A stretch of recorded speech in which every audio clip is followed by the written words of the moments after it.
Welcome into the Sunday Social Show for the Week 16 edition. I'm your host, Dylan Clemons. This week we're missing Mike LaPlant. Joe Bond's with me. Alan's with me. What's going on, fellas? Why you sound like so sad when you said 16? Like, I got 2 more weeks of this.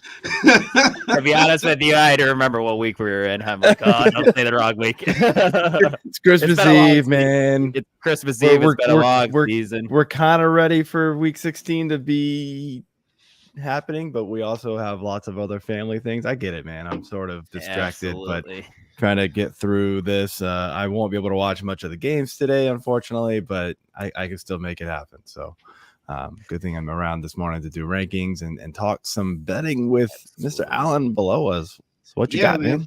The secret is to tell people you got to work today so you can get stuff done that you want to do. I got my games on, all my pregame stuff. I'm just at my job, so it looks like I'm working, but I'm not working. Perfect. I got some stuff, man. I want to vent real quick. Travis Kelce's on my naughty list, man. How does he not score last week? It's the only guy needed to score, and he's the most obvious one that should score, and he didn't score. And Taylor Swift was there. I think she should break up with him.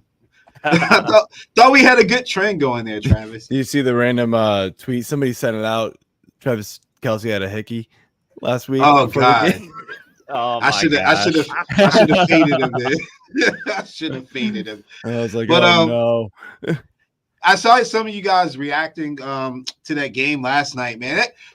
That Steelers game, I think Tomlin hit it on the head too in his presser. He was just like, we're just familiar with the team, you know, and those division games just end up like that. But obviously Pickens gets to do his little dance, but I don't care how many yards he gets, man. If you're not going to at least try to block for me, I just come in on passing downs then. Like, that's, to me, that's just a safety issue, not just for you, but for the guy running the ball. Because, I mean, you letting people get free hits, man, like anything can happen. Right. So, but he had a great game. I still don't understand why people don't cover the 2 routes that he runs. Like, they only have 2 routes that they run with this man.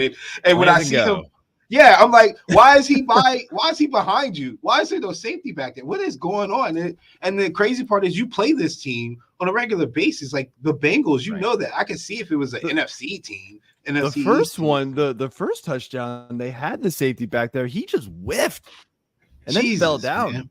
And it was like, dude, come on, man. Got Mason Rudolph looking like he's back in college, man. He's looking good. Yeah, he did look decent at times yesterday. Made a couple of good throws downfield for sure. I was surprised, to be honest with you.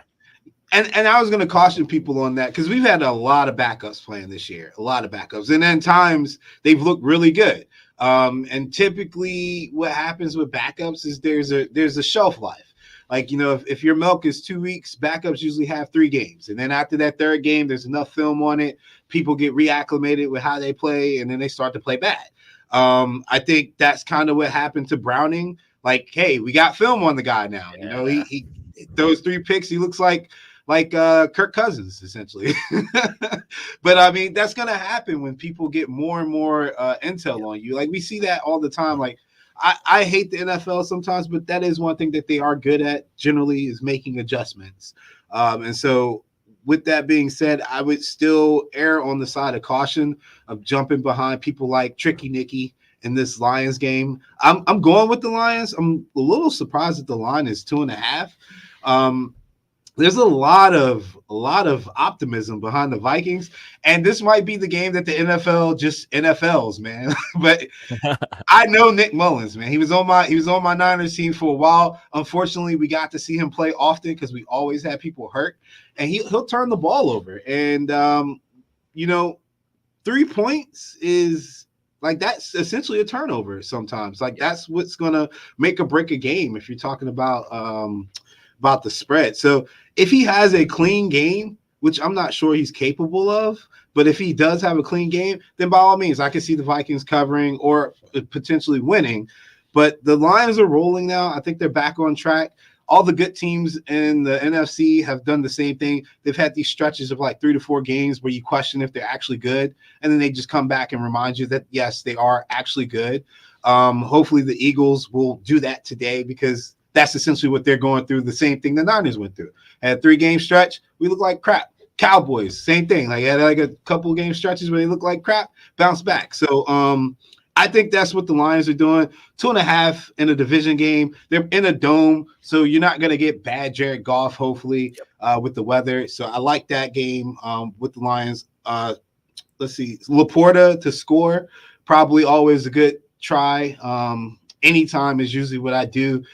First touchdowns probably got more value, but I think he's an option. David Montgomery obviously is an option, and you probably get good value with him being the first scorer, because I know he's just minus 110 for any time, which is crazy because like literally all he does is score. I wish I could get Christian McCaffrey with that. The second game, the Browns favored by 3 against the Texans. I'm picking the Browns because of the matchup. Again, we're talking about backups. I don't really consider Flacco a traditional backup. Like he's a seasoned enough veteran. Like he can handle this. Like all the things you would question, like how's he going to play on the road, this and that. Throw that out the window with him. He's 38. He's done this a million times. He looks fine. Case Keenum, same situation. Like he's not going to fold under pressure. He's literally been doing this his entire career. So that's a wash. Where I think this game will be won is in the trenches. And I'm not convinced that the Texans offensive line is ready for that defensive front for the Browns. And the Browns defense needs a kind of a bounce back. They've had some icky games, if I can use that term, where you kind of wonder, like, are they just getting tired? Because they've been on the field a lot. But like Myles Garrett and the rest of those guys, this is a game where they should be able to get after the quarterback, and they shouldn't have much resistance. I don't think there's many wrinkles that they can throw at the Browns defense where it might challenge them. Like even their speed advantages kind of go down without Tank Dell on the field, so they can't really bust them over top vertically. And they probably won't have time in case Keenum's not really that guy. So I'm pretty confident in that line. I like that one. I don't have any props for that game because I can't tell you who's going to score or how that's going to play out. It might be 9-3. but again, spread on the Browns. And then those two games also have motivation for those teams that are favored to win and kind of get some style points. I know people don't really talk about style points in the NFL, but we're getting down to the time of year where you can intimidate people if you come out and you smoke somebody and then they see you on the schedule for the playoffs or something like that. That matters. So Texans, they need to win for their division because there's still an avenue for them to get in. Even with the wild card, they need to win. But the Browns also in the same situation where like division and their wild card hopes are on the balance. So I expect a good game. And then the game that everybody's probably looking at, probably thinking the same thing I'm thinking, but won't say it out loud. Let me get the Cowboys money line this week. I think they match up well against the Dolphins. Dolphins still haven't beat a team with a winning record. I don't care what anybody says. They're frauds. But there's a couple things that work to the Cowboys' favor here. The number one thing is that if you've played the Niners as much as the Cowboys have, then you know the Dolphins playbook. I'm sorry. It's the same damn playbook. It's got a couple different wrinkles in it, but the basis of McDaniel's scheme is basically what Kyle Shanahan does. He's just got more explosive playmakers. Like if you could transpose the way Debo goes in motion with the way Tyreek Hill goes in motion and transpose their routes, I swear to God, it'd be the same thing. It'd be like that Jordan Kobe thing that people show. It's the mirror images. It's just one athlete's different than the other. And obviously Tyreek's running a 4.3 and Debo's running a 4.5. But that's the difference. But I think that favors the Cowboys. Also, where they do differ is in their style of run. The Niners get after you. They're physical at the point of attack on all levels. Their receivers are blocking like tight ends. The tight ends are blocking like tackles and guards. Their fullbacks, you don't know if he's a tight end but he's hitting too. Even Brock Purdy's out there trying to get blocks in occasionally. The Dolphins don't really do that. All right. So it's not that they can't run. And they did kind of maul the Broncos, but I swear that's the only game I saw where they looked like they were a physically imposing offensive line. But the thing that helps the Cowboys is that a lot of what they want to do is get to the edge, exploit gaps, and use their speed. That's the strength of the Cowboys defense too, is their speed. So it's kind of strength versus strength. Whereas if it was like you're fighting fire with fire, essentially, rather than fire with water, if it was a power game. And I think that, if there's no backdoor here, it's Cowboys win or they don't cover. And so I'm going with the Cowboys to win. And it's not a knock on the Dolphins. I think also if we're talking Tyreek Hill against the secondary, I would much rather have somebody like Gilmore, who I know is technical, and we just give him somebody over top to kind of help with any vertical threat. And Dan Quinn's ability to play the type of defenses that keep things in front of them. Like, you don't see the Cowboys getting beat deep a lot. Like, they might get an explosive play, but nobody really gets behind them and races down the field and score. As long as they continue to play that style of defense, which has been Dan Quinn's calling card since he's been a D coordinator in the league, I think, again, it sets up well for them to bounce back, get a good win here, and then fade the Cowboys next week because they're going to do something stupid, because that's how it always goes. And so those are my spread and money line bets, and we can get into the props if you want. Sure. Yeah, just go ahead. Brandon Ayuk plus 140 anytime scorer. Ravens been talking cash money. I love it when people do that. When they do that, you either get Debo or Ayuk. They didn't say Debo by name, so I'm going with Ayuk. If they had said Debo's trash, I would be going with Debo. But Marlon Humphreys, man, like, I don't know if you guys saw the clip. He's like, I don't respect any of them. I'm like, dude, how many times we got to do this, man? Like, just leave him alone, bro. Leave him alone. So, Jake Ferguson plus 160 anytime scorer, underrated tight end. Just think with Jalen Ramsey and the way this Dolphins defense has been playing, the tight end is going to play a big style today. Thinking that we get Dak checking down a little bit more, and when he does, typically that's who he goes to, is his tight end. So I'm hoping for Jake Ferguson to hit the board. And then my why not? Evan Ingram plus 205 anytime scorer. I have noticed an uptick in his targets, which makes me happy, because then you're creating chances to score. Not necessarily, like, I think sometimes people look at it wrong. They look at like overall stats, like, oh, he only had 4 catches and 45 yards, but he had like 8 targets. That's opportunity, like, that's what I'm looking at. If I'm looking for somebody to score, I'm looking at targets, not the overall like bottom number. So I think it sets up well. The linebackers don't cover the tight ends well. They don't cover anybody well, for real, for the Buccaneers defense, from what I've seen. But not a lot of people have been able to exploit it. And typically what they're using is the running backs to do that. So you could go with Travis Etienne, but I feel like his odds it's just a wash. It's like you're not getting really good value for it. So if you got the money to risk it, go ahead, throw it on there. He's likely to score ground or through the air. But if you really want to take a slight risk and get some bang for your buck on this Christmas Eve, plus 205 Evan Ingram, liable to get your money quicker than you get your presents. So that's what I'm going with. I like that plus 205. You said Ferguson's plus 160 for any time touchdown as well? Yeah. I like those odds. Yeah. I like that a lot as well. I'm always me in the Ingram. I like that one a lot, because it's not so much that he's seeing more targets overall. He's been seeing a ton of targets all season long. He's seeing more targets in the red zone now without Christian Kirk. So overall, in like the whole season, he's seen like 5. Over in the last 3 games, he's seen 3.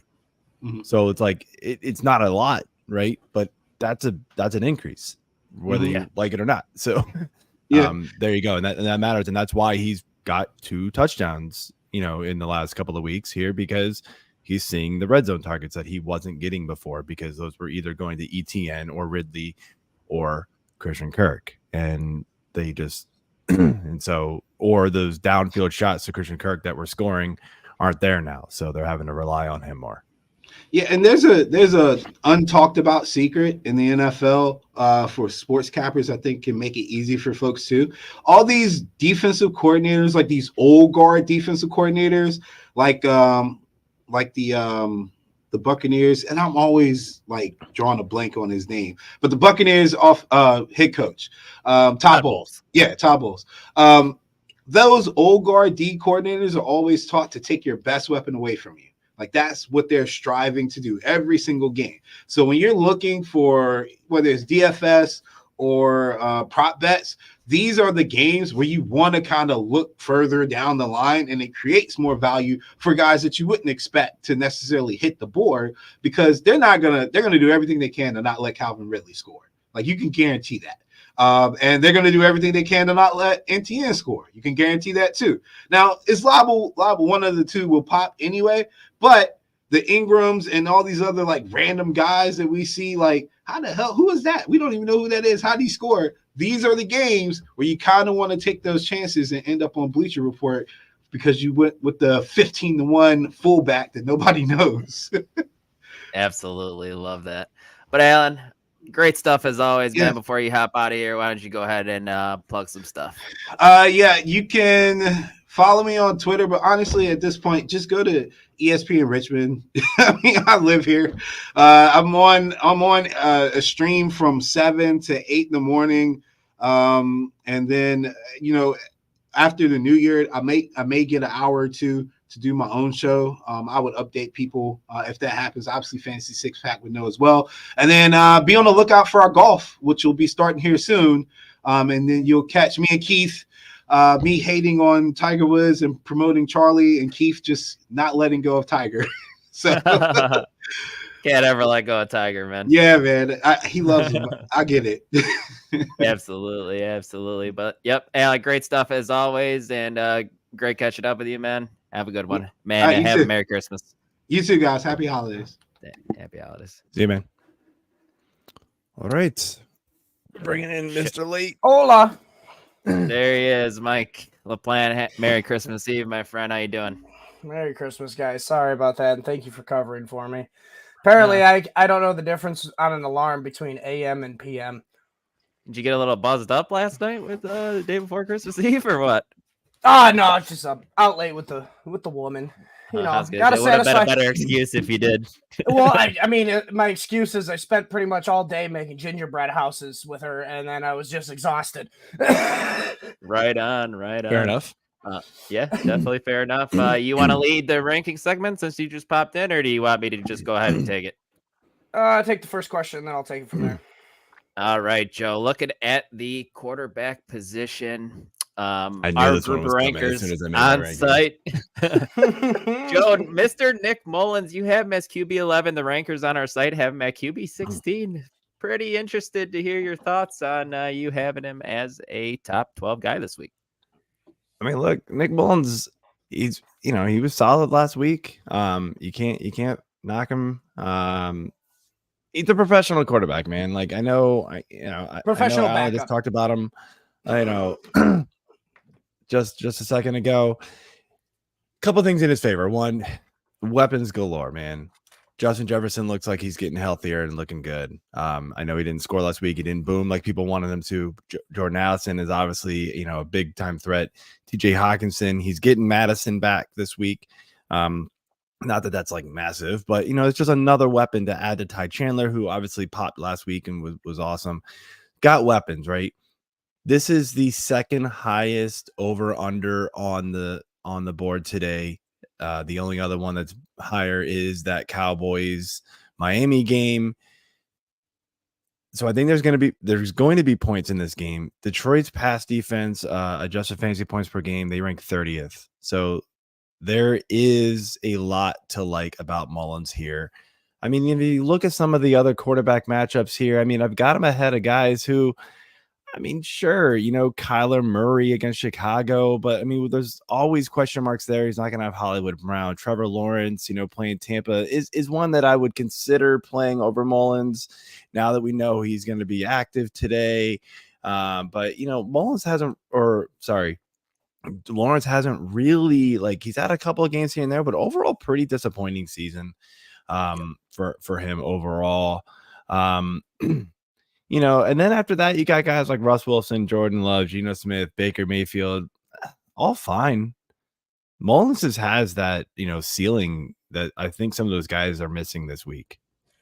I just real briefly, are you at all worried? Because all those other guys you mentioned, they have zero fear of being benched halfway through the game.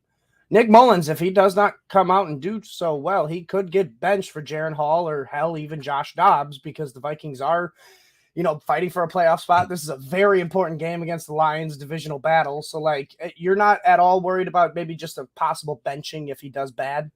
I no. Okay. I mean, that's my only. He'd thought. have to come out and throw like 3 picks in the first quarter, man. Like I just don't see it happening. What was it last week? They made Dobbs the emergency quarterback. Yeah. I'm not worried about him at all. So Jared Hall, like we've seen Jared Hall, that's not working. So but still, you look at the Vikings and they're not tanking. They're not trying to give up. They're trying to get that. I don't see it happening. I don't see him playing that bad. Gotcha. So that was just my one question here. So we'll move on to the running backs and talk about a guy who has been pretty much fantasy MVP of the year, considering where he's gone. Raheem Mostert, ECR running back 7. Joe, you got him at 13 against Dallas. When we've seen the blueprint, you can run on Dallas. What's going on here? Why so low? I mean, look, Mostert and HAN, both good. HAN was cleared a little earlier this week, so I kind of like his chances to get a little bit more back involved in this offense. We've seen his usage go down a little bit, so that does limit the ceiling of Mostert a bit. I don't think we're gonna get 75% snap share from Mostert to put him up into the to warrant a top 10 ranking right now for him. So it's more just I know people want to say the matchup is good because of what we saw last week. And there is something to that. They're, adjusted fantasy points per game. Dallas is kind of middle of the road. And, if you see, Cook do what he did last week and those Buffalo Bills do what they did last week against Dallas, you got to think Miami should be able to do the same. I think there will be some adjustment for Dallas to focus on stopping that, although they don't, they're going to have, if they do that, then they got to worry about Tyreek Hill is taking the top off and Waddle is also. It's going to be a tough game. I do think there will be points. I'm kind of playing a little safer with my rankings there. And maybe that's just a little too safe where I think they both kind of vulture each other just a little bit. So then I would probably assume that A-Chain probably is a little higher than ECR then. Because if you're a little down on Mostert, I feel like you're probably just a little bit more on A-Chain then. Maybe not very much. I don't actually know where his I'm sure Dylan could look that up real quick. His ranking is right now on the site. We'll move on to the next question here. All right. Do you need me to look that up though? Achan's ranking for Joe, where he has him in comparison to ECR. I'm higher, slightly higher. So he's 22 overall. I'm at 17, although that's skewed slightly. Somebody has him at 31, but I think that'll get bumped up here this morning.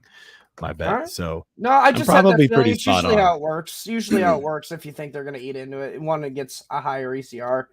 All right, next running back though, and this is a running back that's probably just as hot, if not hotter, than Raheem Mostert. Jahmyr Gibbs, running back 16 for you this week, Joe. ECR is at 8, more than double. Explain yourself. I feel like we're chasing, right? I mean, before last week, we're looking at Jahmyr Gibbs, and people were having question marks like, "Hey, do we trust this guy? He wasn't getting the work." And look, ultimately, he's still not getting a tremendous workload. 39% of the rushing attempts last week, 27 2 weeks ago, 46 the week before. Snaps still below 50%. He's still seeing less work than David Montgomery. Now he gets a little bit more involved in the passing game than David Montgomery, but not by a ton. I think me included, we all thought that Gibbs was going to be the pass catching back, the guy that they're going to work in the back. Well, David Montgomery has proved himself, and he can do that too. So I still think Montgomery gets more workload. Gibbs is the one who will pop. He's, so I kind of compare this to Montgomery is Mostert, right? Achan is Gibbs. This is almost the exact same scenario. Gibbs is the electric younger guy. He's going to pop if he has a big player too. He wins. If not, then you're kind of going, all right, crap. You're probably playing both of these guys. To be honest, you're probably playing Moser. You're probably playing Achane too. The ceiling for all these guys is tremendous because they're in really good offenses. Both these games are high scoring today, most likely. So, I would look to find a way to get them in my lineup. But yes, I'm a little lower on their, their ranking than some. But I understand why you want to put them in your lineup. I'm putting them in my lineup. I'm not saying sit them. I'm just a little lower on the consensus than everybody else. You're telling people to temper their expectations. I get it. All right, so let's go on to the wide receivers. And coming off a hot week is Chris Godwin, right when everybody thought he was just a thing in the past. ECR has him at wide receiver 25, but Joe, you're a little higher. You got him at wide receiver 22. You think this trend's going to continue? I mean, we've seen 2 weeks in a row, man. And last week he caught 10, but what people probably don't realize is the week before he saw 11 targets. So 2 weeks in a row now, double-digit targets. That's with Mike Evans in there. Mike Evans is still the man.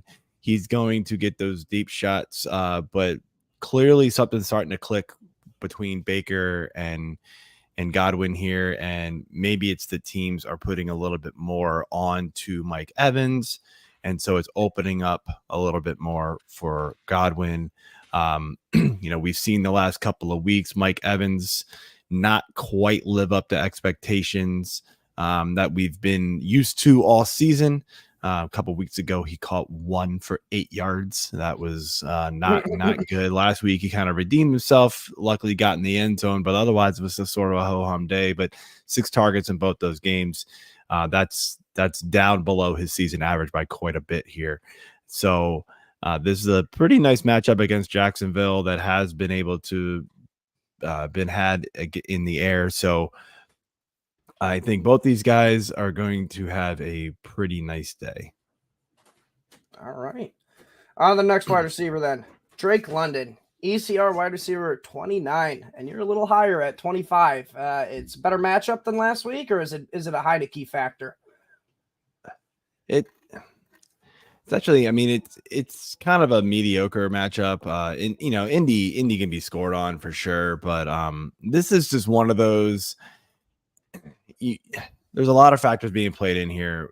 Yes, a little bit better of a matchup. Carolina, they get run on, but I mean, last week was just awful for Atlanta altogether, and now we're hearing coach on the hot seat, and you gotta just believe, right, that he's finally going to hear it all now that he actually is on the hot seat. Because forever it was, the owner was saying he still believes in Arthur Smith and blah blah blah, all this kind of stuff, and now it's well maybe we're gonna have to reevaluate.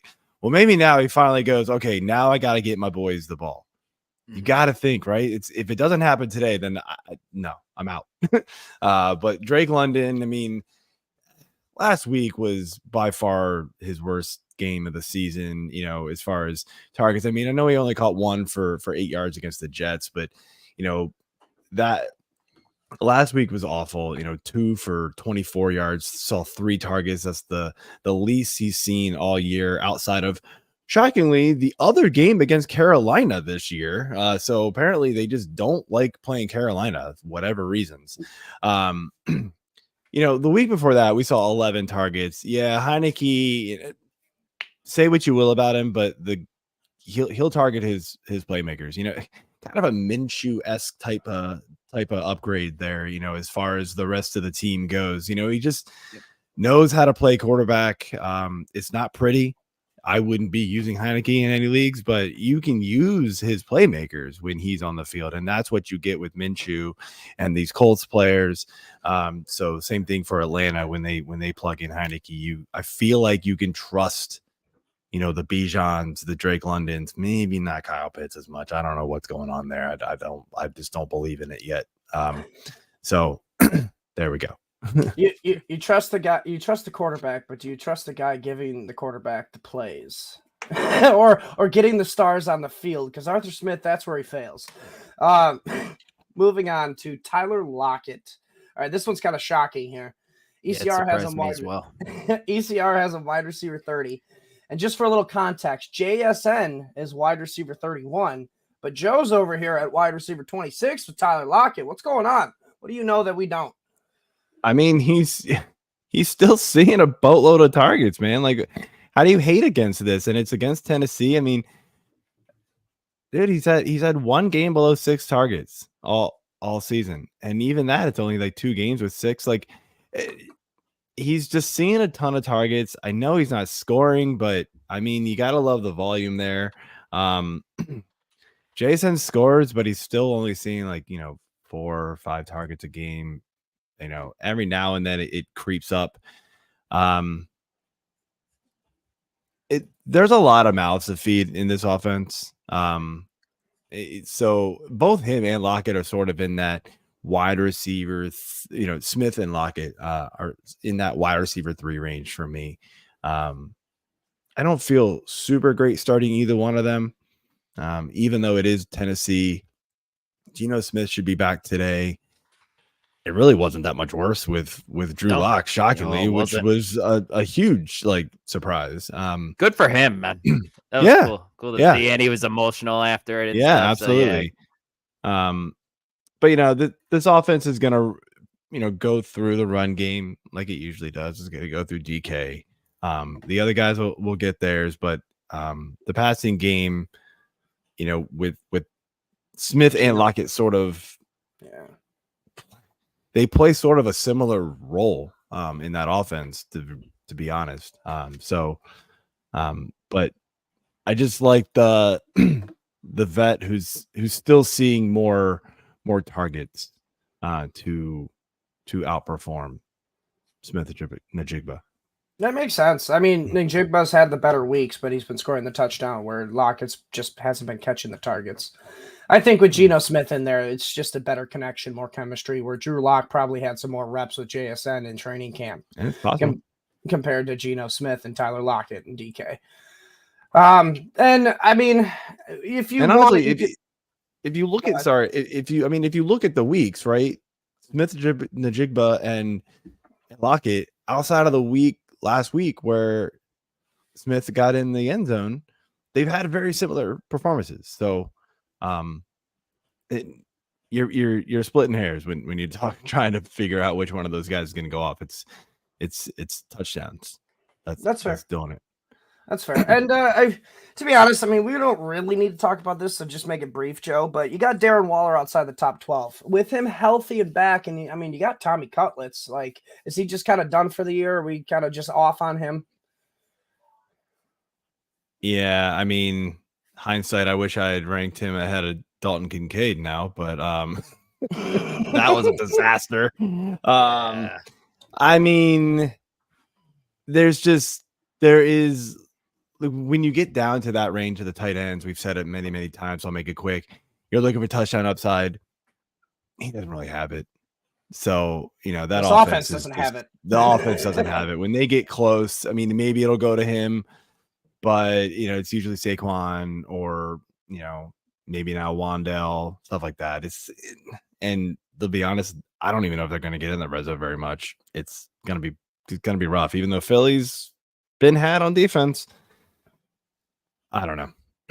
It's that I just hopefully you have a better tight end than it's that. Uncertainty. I get it. And you're like you said, it's touchdown upside when you get to that range past the 12 tight ends. It's like, all right, who's got the best chance to score a touchdown? Even past this 6. Fair. 6-7 range, honestly. That makes total sense. But Joe, we appreciate it as always. You coming on here and giving us kind of like a little sneak peek into your rankings. Kind of, just let everybody know what else you're doing for the rest of the season. Even though it's only like one more week. Same thing as always, guys. Just check out the rankings. Good luck in your matchups. Hit us up on our Discord, and we'll help you out. Baseball season's right around the corner. I'm starting to prep for that, honestly. Yep, and then we got basketball on the Discord too. Yep. All right, guys. Have a good one. See ya. Have a good one, Joe. Good luck in the contest. All right. Peace. All right. Now to start the start-sit show. All right. Before we get onto the DFS portion. So everybody welcome in. JJ, what's going on, bro? Hey, what's going on, guys? How you doing this morning? We're just hanging out, looking at Dylan's lights. They're kind of. I know he's looking stylish over there. I like it. Thanks, dude. Good morning, man. Merry Christmas Eve. How you doing? I'm doing pretty good, man. A little bit of a regret. Last minute for the game last night, I swapped out Komet for Kincaid. Just, I had a little too many ciders by the time we got to that game. I was texting one of my buddies that I usually kind of talk it through with, and normally we're on the same page. And I was like, "All right, you like Komet or Kincaid?" And he's like, "Kincaid." And I was like, "Damn, really? Okay, like why?" We kind of talked about it, and he convinced me. So I'm hoping that Komet does a big 0 today. Otherwise, I'm really going to be regretting that decision. Pulled a Ruxin and did some tinker in the last second, huh? I just had too many. I was working on, I think, like hard cider number 4 or 5 by the time we got there, and just here we are. yeah, definitely heard that. But all right, guys, let's dive right into the start sit stuff because these guys have been waiting for quite some time. What do you think about Dak or Fields for our first one from Dame? Coming in 14-0 PPR. I mean, man, Dak, he gets the tougher matchup because Miami's secondary has been better since Jalen Ramsey has come back. You can't better at home too. Exactly. You can't take that and brush it to the side. The Cowboys are going to want to come back and have, man, I just look at this and I actually think the safer quarterback this week is Fields with the better matchup. Really? You get a safe floor of 10 rushing attempts for about 50 yards a game. So like I told Dylan on the Friday show, like, did you know Justin Fields the past 3 games is 6th in passing attempts? 6th in all quarterbacks for passing attempts. That's kind of, I don't think he's ever passed that much in the NFL. All right. So we get that plus combined with the 10 rushing attempts. Like I'm starting Fields today where I have him. I mean, I know Dak is a very good option and you don't want to play it cute, start your studs, man. But I mean, Fields is a stud when he's good. That's the thing. So, I mean, don't play it cute. I think you start your stud. Decent weather in Chicago as well. Warm weather is in like the 50s. Wind gusts can get up to 15, 20 miles an hour. But the weather's actually worse in Miami today. I'm reading Matt FF Dynasty at Matt FF Dynasty's thread on Twitter. Go check it out. And it's really good stuff. Yeah, the Dolphins, 25 to 30 mile an hour wind gusts in Miami. So that it's going to impact some throws there. So, I mean, I think I lean Fields too because of the rushing floor he possesses and let the man run. I feel like because they've been passing so much, he has less rushing attempts. And to be honest with you, it's kind of hurt the offense a little bit. Still getting 10 rushing attempts a game, though. That's insane for you to say, like, he's getting less rushing attempts and still at 10 a game. So it's like you give him more, man, he's going to explode and be a top 5 QB this week, which I'm pretty sure ECR has him at. Yeah, I believe so. Yeah, I'll go Fields. It's super close for me. It is. That little bit of weather nugget that switched it from. I didn't realize they were planning like a windstorm today, basically. So yeah, I could see Fields. I feel like if I needed like 15 guaranteed, I almost think I go Dak. But like if I could like live with a possibility of a bust, but hopefully get that 20-30 point game with 80-90 rushing yards, I think I go Fields that way. I look at it from like a little bit of an NFL perspective too. Cowboys, their defense looked absolutely fucking atrocious last week. How do you help the defense this week against a team that likes to score? Run the ball against them, control the clock, give your defense some time. So maybe it's that a little bit more of that approach for McCarthy this week against the Dolphins. Sure. And then Dame needs an RB2 and a flex as well as a tight end. He has Swift, James Conner, Aaron Jones, Zay Flowers, Rashee Rice, Chuba Hubbard, Jared Waller, or McBride. The tight end here. It's always McBride. That's the right answer. And then Philly against the Giants or the Broncos against New England for defense. I'm going to go Broncos there against Bailey. I don't really feel like you can go wrong there, but I'm going to go Broncos as well, man. Philly is they've had a little bit of I feel like they're going to get back on track these last 3 weeks. I think they have Philly. I think they have the Giants twice and then the Commanders. That's a pretty good stretch to kind of get back right on. But that being said, I'm rolling with the Broncos in this one, but I don't think there's really a wrong answer on this one. And he needs an RB2 and a flex out of DeAndre Swift, James Conner, Aaron Jones, Zay Flowers, Rashee Rice, Chuba Hubbard, and we're just going to exclude Waller from that group. Oh, man, I'm just trying so hard to get Rice in this lineup. I tried so think hard. that's the right answer. I think that's the right answer. I think it's Rice and Hubbard, even though I think you could go. I know it's kind of silly thinking Hubbard over Aaron Jones or James Conner at this point in the season, but let's be real. Hubbard's been getting the most work behind Kyron Williams so far the past 4 weeks. So that's my thought process with Chuba. He's got the safest floor. But man, I really want to put Aaron Jones in a good matchup against the Panthers. So that's which way I'm going. I'm going Jones and Rice.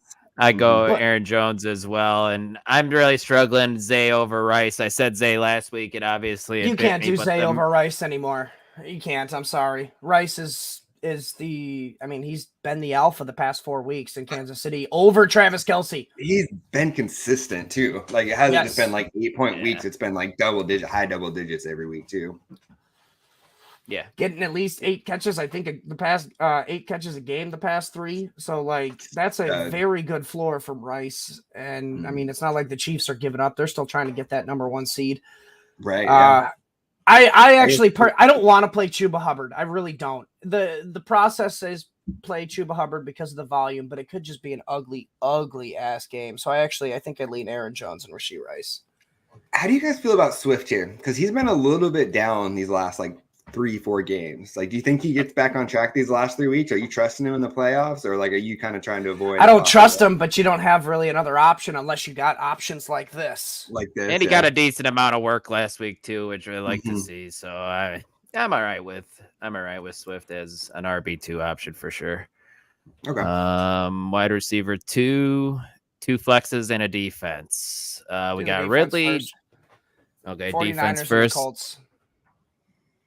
The Niners get the Ravens. Don't love that. Who do the Colts have? They got the Falcons.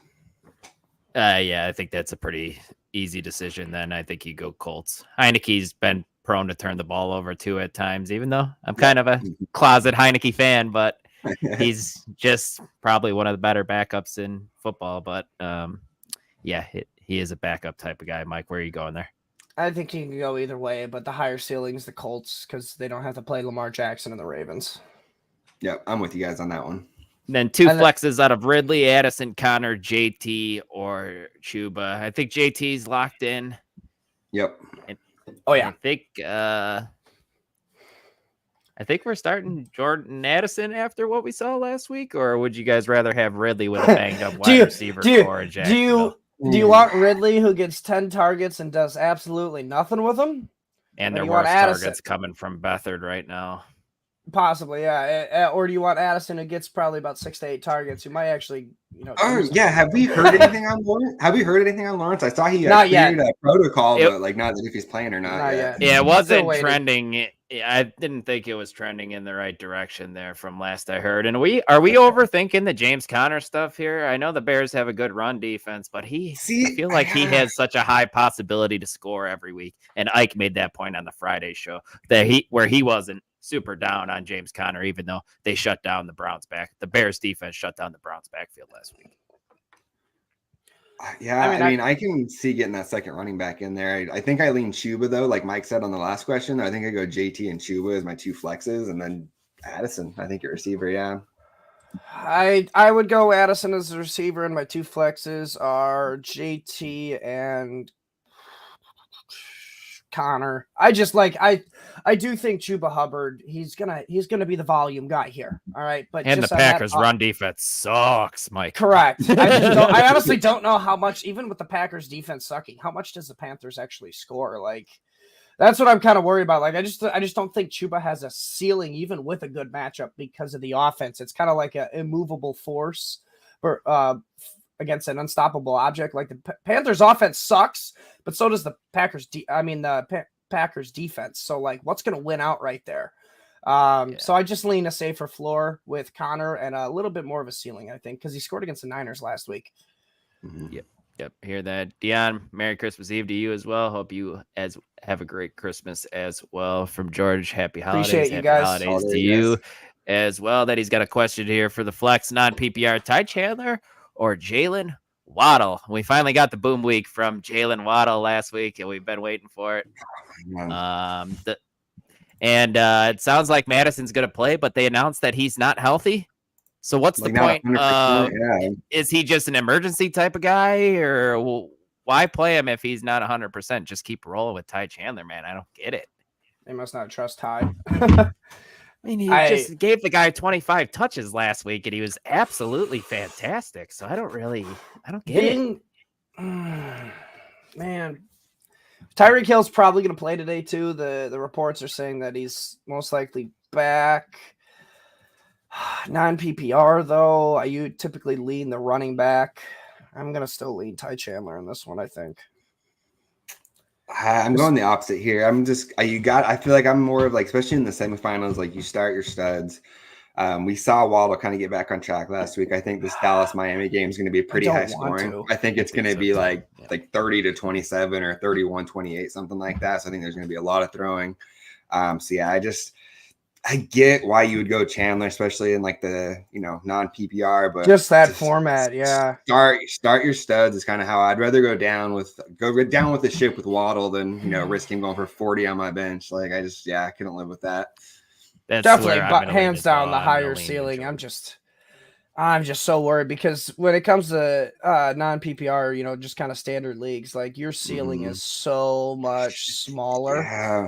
I should caveat that with I don't think I've played in a standard league in like 4 or 5 years, so I may be a little out of It's touch just on like that. like you're basically looking for yards and touchdowns, and like I do think Waddle can easily get the yards, once he gets but it's the touchdowns I think that favor Chandler.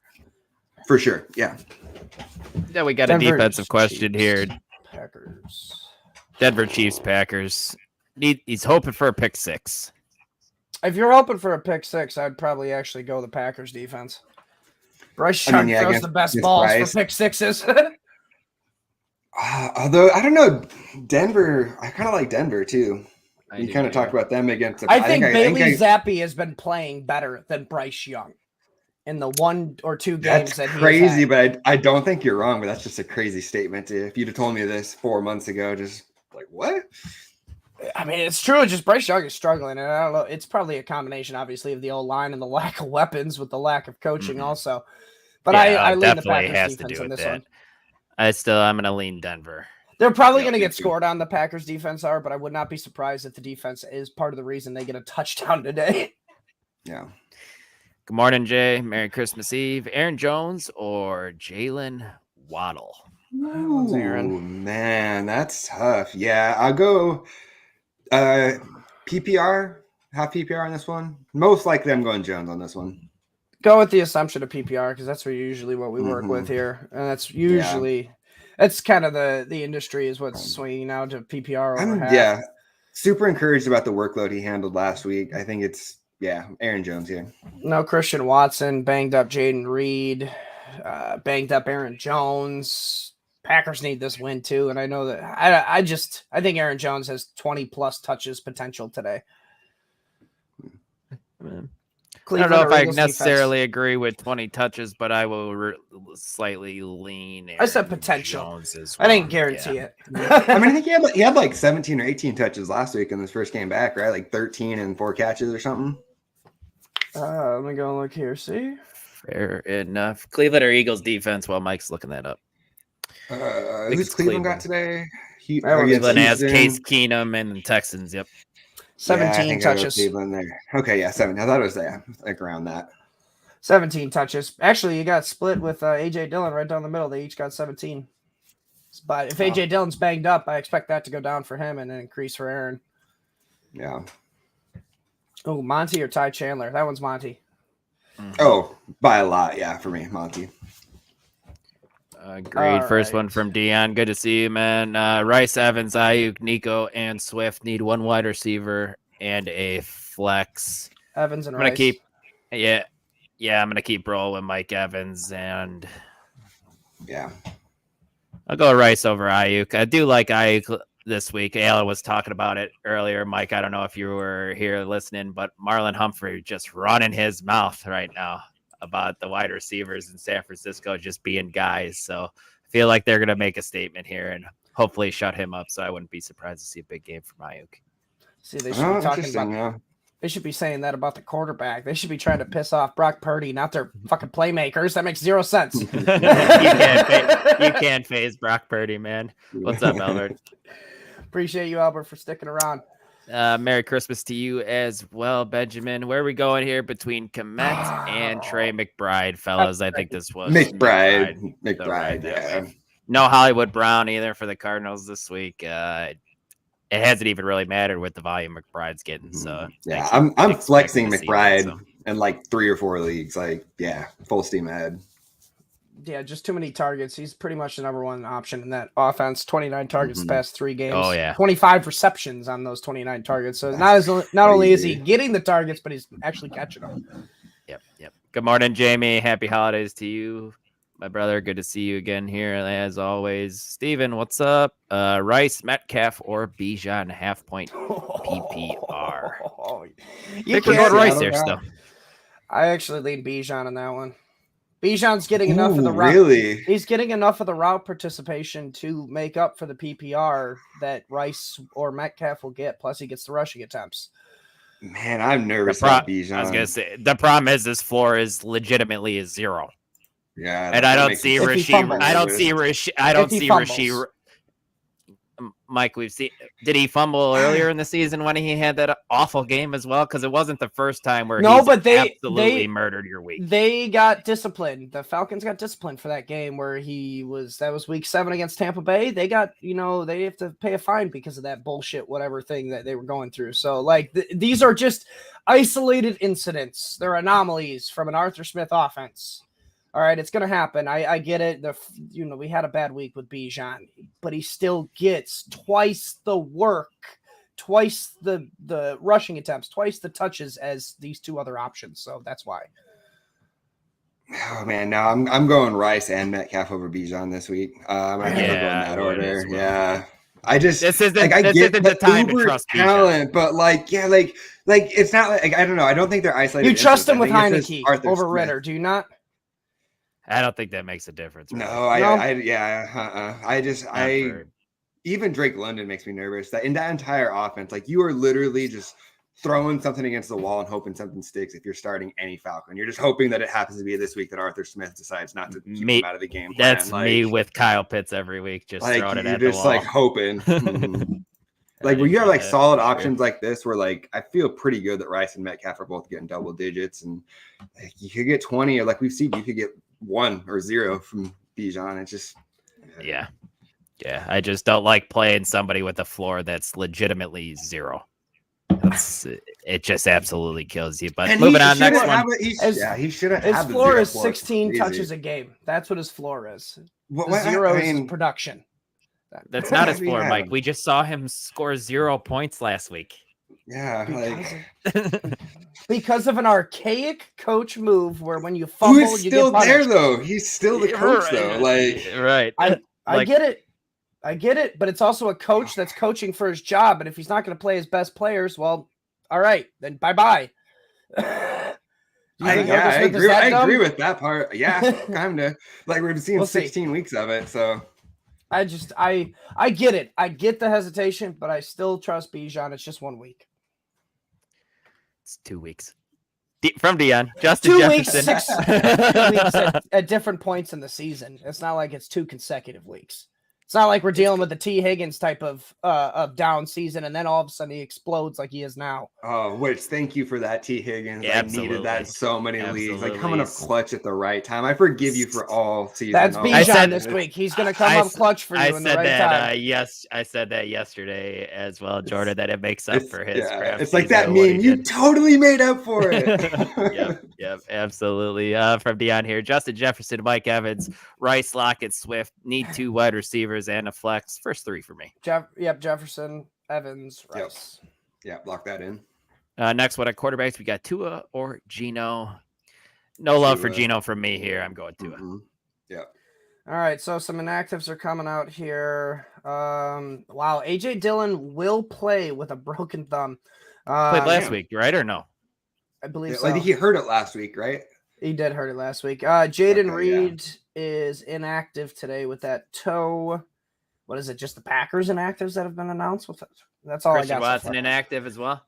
They're not. It doesn't say. They're just talking Fire about up Jaden Tucker. Reed and Fire up Tucker IDP Craft, for, man. And Jaden Reed out. IDP Christian players. Watson out. Jordan Hicks is back for IDP leagues for Minnesota, so that's like a pretty big move actually there. Yeah, if he's back and starting. nothing about Watson. I haven't seen it, but he was doubtful. so I don't Alexander expect him. Madison's active. That just came through. But yeah, nothing really else is No, has come back. we'll get it here shortly, here soon. Mhm.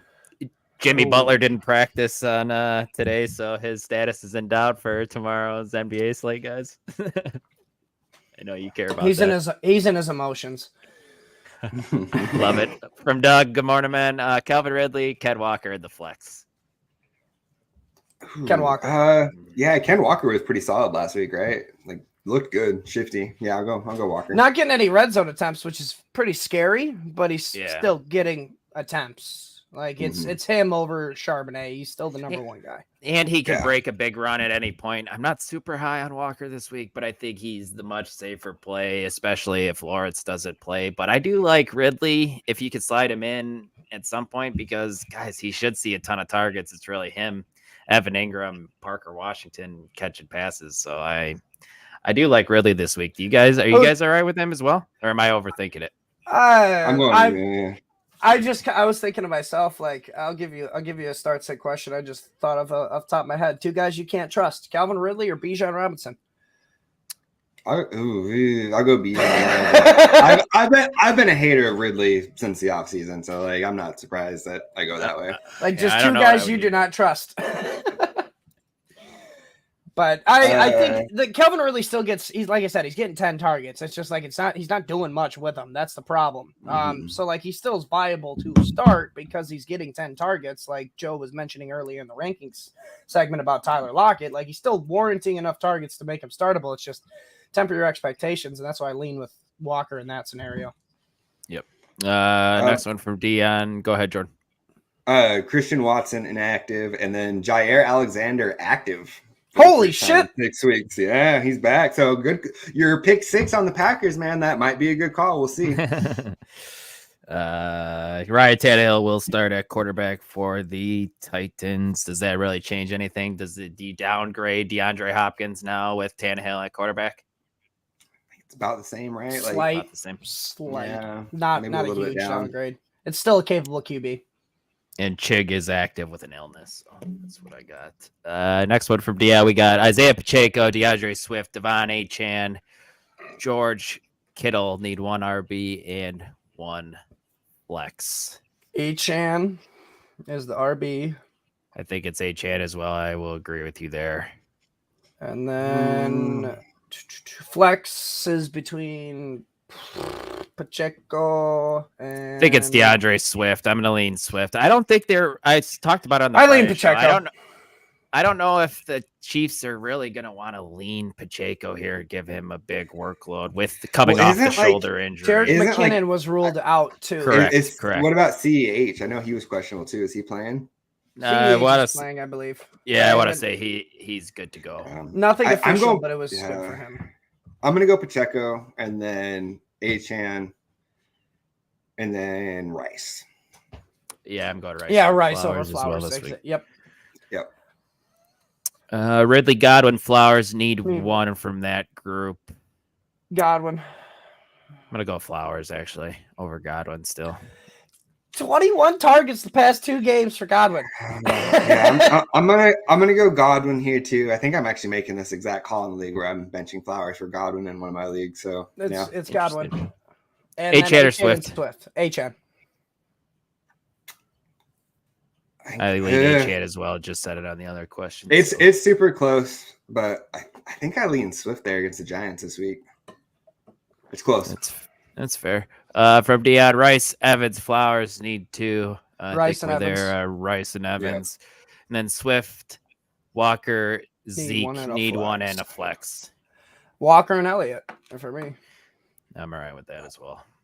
I'm going Walker and Swift here. I mean, Elliott, the only real good game he had was like the one where he had 7 catches for 80 yards, and I just don't know that that's going to happen again. I bet you Elliott gets more touches this week than DeAndre Swift. He might, but he's averaging 2.8 yards per carry the last month. Like he's getting work, but doing nothing with it. Like he's been bad. Like he had one game with 80 yards receiving. That's like the only good game he's had as a starter this last month, really. I mean, DeAndre Swift, his problem is he's not involved in the passing game like he was earlier. Which is so weird, yeah. But I don't know. I feel like you're playing with fire if you're going Zeke. You're just hoping he falls into the end zone. I think it's just I like it for the PPR. It's cheap. It's cheap points if he gets another seven catches. Yeah. Kamara, Dalvin Cook, James Cook, right? James Cook. James Cook. Well, James Cook already played. Yeah. I don't know. Oh, I see. He's saying those three disappointed this week, right? Oh, okay. Just all these guys. Yeah. Reading is key. Reading is key. We analyzed. We had tunnel vision on what we were doing there. It took us a second. Definitely. Nico, Noah Brown, or neither, and go with Roshan. I'm really scared about Nico re-injuring that calf, but with those options, I still think you lean there because we don't know what the backfield's going to look like, even with Deonta Foreman out in Chicago. It's probably going to be a 50-50 split, and whoever scores the touchdown is going to have a good week, in my opinion. So I'm Galaxy braining this one, and I think I would actually go Noah. Because if Nico, like you said, you get the combination of Nico with the injury. All right, maybe he re-injures it, whatnot. And they want to play it safe. They did say no limitations, Mike. They did say no limitations. Yes, yeah, and I'm not done yet, but that was just also part of it. Plus, I mean, you get an injured Nico Collins going up against Denzel Ward. That's what I'm really more worried about is the Denzel Ward shadowing. So it might just open up Noah more open, over the middle of the field for Case Keenum again, just like it was last week. So I know I'm Galaxy braining it a little bit here, but I think I would actually go Noah over Nico. What's your motto? Crazy, I was going to say, what's your motto, Jordan, though? Isn't it death taxes and don't trust Noah Brown? Pretty much, man. There's no way I'm he could have another big game. He could go 2 targets for 0 catches. I go Nico here. Start your studs here and just I can understand why you would lean the other way, though. I don't think it's crazy. It's because the calf injuries and anything that's a soft tissue injury. I think it's just more of the combination of you don't have a healthy Nico going up against a healthy Denzel Ward. Mm-hmm. That's what I guess I'm more worried about is because Denzel Ward's a speed corner. He's just going to stick with Nico. He's not a physical guy, so Nico can get him in the top of the point, high release catches and whatnot. But Denzel is going to be sticking to him like glue. Yeah. Malcolm, good to see you. We got Tua or Baker? Man, I really want to say Baker. QB6 the past 3 weeks, but you can't. It's Tua. Tyreek Hill's probably going to play, and I want that active. Yep. Yeah, even with the Tua. If Tua plays, if Tyreek plays, it's Tua.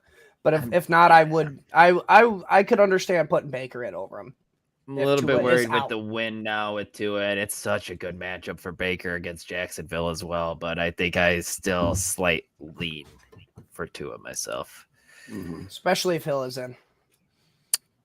I need to start 2 from David, Chandler, Pollard, or Jonathan Taylor. That one's Taylor and Pollard. Yeah. Start your studs here. I wouldn't say Pollard's been a huge stud. He's still top 15 on the year, isn't he, for running back? He's been all right. He's came on strong a little bit lately. Mm-hmm. Yeah, a little bit better for sure. 2 RBs at a flex from Malcolm, Aaron Jones, James Conner, Saquon Barkley, Devon Achane, Derrick Henry. Let's start with the 2 RBs first. Oh my gosh. There's a lot of good options there, Malcolm. I think my lock it and don't forget it guy is Achane. And then I want to say Derrick Henry really badly because he's getting touches, but he ain't doing anything with it. And Tannehill is going to be starting there for him. Yeah, Derrick Henry's not someone that I'm really thinking about here with these options. You don't think about volume at all. That's why. You just don't think about volume. Derrick Henry. Volume's part of it, man. Yeah, he's been getting volume and has done nothing with it. The past 4 games, we and said has on done the nothing with it. I get and that. I feel the offense is going to be a little bit worse with Tannehill at quarterback and less opportunities to score. because of the offense being worse. Tannehill looked washed the last time we saw him try to throw a football, so that's what I'm worried about. I want to go Achane and Aaron Jones, but if you want, I think you can honestly. There's nothing wrong with your options here. I think you go. You know, my combination of what I would probably do is either Aaron Jones and Connor, Aaron Jones and Achane, or probably like maybe if you want to play it risky, Connor and Achane. Like I'm kind of off of Barkley and Derrick Henry with these other options. With these other options, just with these options that you have here. I don't know. I feel like Barkley could have a little bit of a sneaky game against this defense that you can beat in Philadelphia right now. You can pass. So I think. And what are his touches? Sorry to interrupt you, Jordan. Mike, can you look at what Saquon's touches is and what his volume is compared to Derrick Henry? But go ahead, finish, Jordan. Once again, 15.7 the past 4. So I'll go Saquon, Jones, and Achane. Those are my 3. Yeah, so Henry has more touches than Barkley the past 4 games. Connor, Jones. Yeah, Barkley. I'm with you, Jordan. That's where I'd go. I know. Yep. One from Jack. What's up, my friend? We got pick a wide receiver, or running back, a wide receiver, and a tight end, and a flex. One of each. One of each. All right. Let's go tight ends first, guys. At the end, McBride or Laporta. Oh, fuck me. Oh, my God. You can't go wrong either. I'm a Laporta guy. Oh, man. I don't know. I think point, bro. You can't go wrong. You can't go wrong on that one. I would personally lean McBride, though, because of the lack of Marquise Brown to throw to. Just a possible, more uptick of targets compared to Laporta, who's dealing with Amon-Ra St. Brown, Jahmyr Gibbs, Josh Reynolds. Like it's a pecking order type of thing here for McBride that I lean with. I can see that. I'm gonna go with Laporta strictly because the game's indoors here. I think that's the coin flip tiebreaker for me. It's super tough, but yeah, Laporta for me. Your tiebreakers are so fucking weird. All right, let's go to the running back. I just do a jersey color when I'm not sure. I don't tell you guys that. Let's do the running back here because I know you guys aren't going to agree with me, but Etienne and Bijan. I know you guys are leaning Etienne. Well, we only get one, right? Or is that your flex? Yes. We're just going to do the positions first here. Like your right, RB. you only get one running back, and you're doing correct for now until your flex, until we get that to the flex. I'm going to go Etienne. Yeah, Etienne for sure. If you want to go Etienne, Jack, I don't blame you, but I still lean Bijan. All right, wide receiver here. You got Evans. I told you, volume. Etienne's getting volume though too, right? I was gonna say it. Is he? What is this? I think 17.8 touches a game compared to Bijan's. It's only 2 though. That's the thing. It's 17 point something to 15 for Bijan. Yeah, 15.8. If they're both getting the same amount of touches, 17.8 to 15.8. It's only isn't he a lot safer though? Like, isn't Etienne a lot safer with that workload? But they're virtually with a possible CJ Beathard. Yeah, I don't think that hurts much. Versus Taylor Heineke. I mean, I don't know. Yeah. All right, let's move on. Exactly. But Mike's going Bijan at the running back. What about where are we going at wide receiver? Evans, Ayuk, Metcalf. It's Evans for me. It's Evans. You can't not. Great matchup as well. And then your flexes are between Ayuk, Metcalf, the mix of Etienne and Bijan because we didn't agree on that. And then I'm gonna go Ayuk still. I kind of leave the other tight end here. I do as well. Laporta in the flex. I like that. Yeah. Laporta in the flex there, Jack. All right, from Carlin, Downs, Garrett Wilson, Gus Edwards, Nico Collins. Pick 2. Give him Garrett Wilson. For sure, Garrett Wilson. Yeah, I was gonna say Downs could be nice with Pittman ruled out. Alec Pierce is more of that downfield guy, so I could see Downs getting a lot of that work kind of in the short area. So I think he's kind of in for a sneaky game here. He's healthy compared to Nico Collins, kind of mentioned with that calf. Yeah. So I think I'm gonna go Downs and Garrett Wilson here. I don't hate the Downs call at all. I kind of like it, but it feels like a Gus Edwards kind of game for me. I know they're playing San Francisco. They like to run the ball once they get in the red zone. No Keaton Mitchell any longer as well, opening up. You'd like to think more touches for Edwards as well. So I think choice. My slight lean, I guess, is Garrett Wilson and Gus Edwards here. Garrett Wilson and Gus Edwards for me as well. Oops, sorry, Mike, my bad. And then I think we already answered this earlier, but we'll answer it again here for you. Ty Chandler and Dave Montgomery. It's Monty, and that's a sweep. Monty. Yep. All right. Next one from Malcolm. We got Mullins or Flacco. Did I hear it right that Joe has Mullins top 12 this week? Yeah, he does, and that's where I'm going to bank on right here. So I'm going to lean with Joe. That would be if he finishes top 12. That would be fantastic. That means I'm going to the championship in the W League with Mason Rudolph and Nick Mullins at quarterback. I think I go Flacco here. I mean, hasn't he been like top 10 since he took back over the job for fantasy? Has been really. I know he's been floating around. Mari and Joku, Marion and Joku both look healthy and solid right now, so I'll go Flacco. The weapons are 100% better from Mullins, but I still lean Flacco. He's just been better. He's been good, man. Yeah, that's fair. Any update on Josh Jacobs? He didn't practice Saturday. I thought that was trending in the right direction, but the not practicing on Saturdays kind of sounds like the opposite. So definitely stay in tune with that. Maybe pick up Zamir White just in case barring him sitting. From Patrick Young. What's up, Pat? Sutton or Javonte Williams? We talked about this on Friday. It's Javonte. Denver gets, where's it at? New England.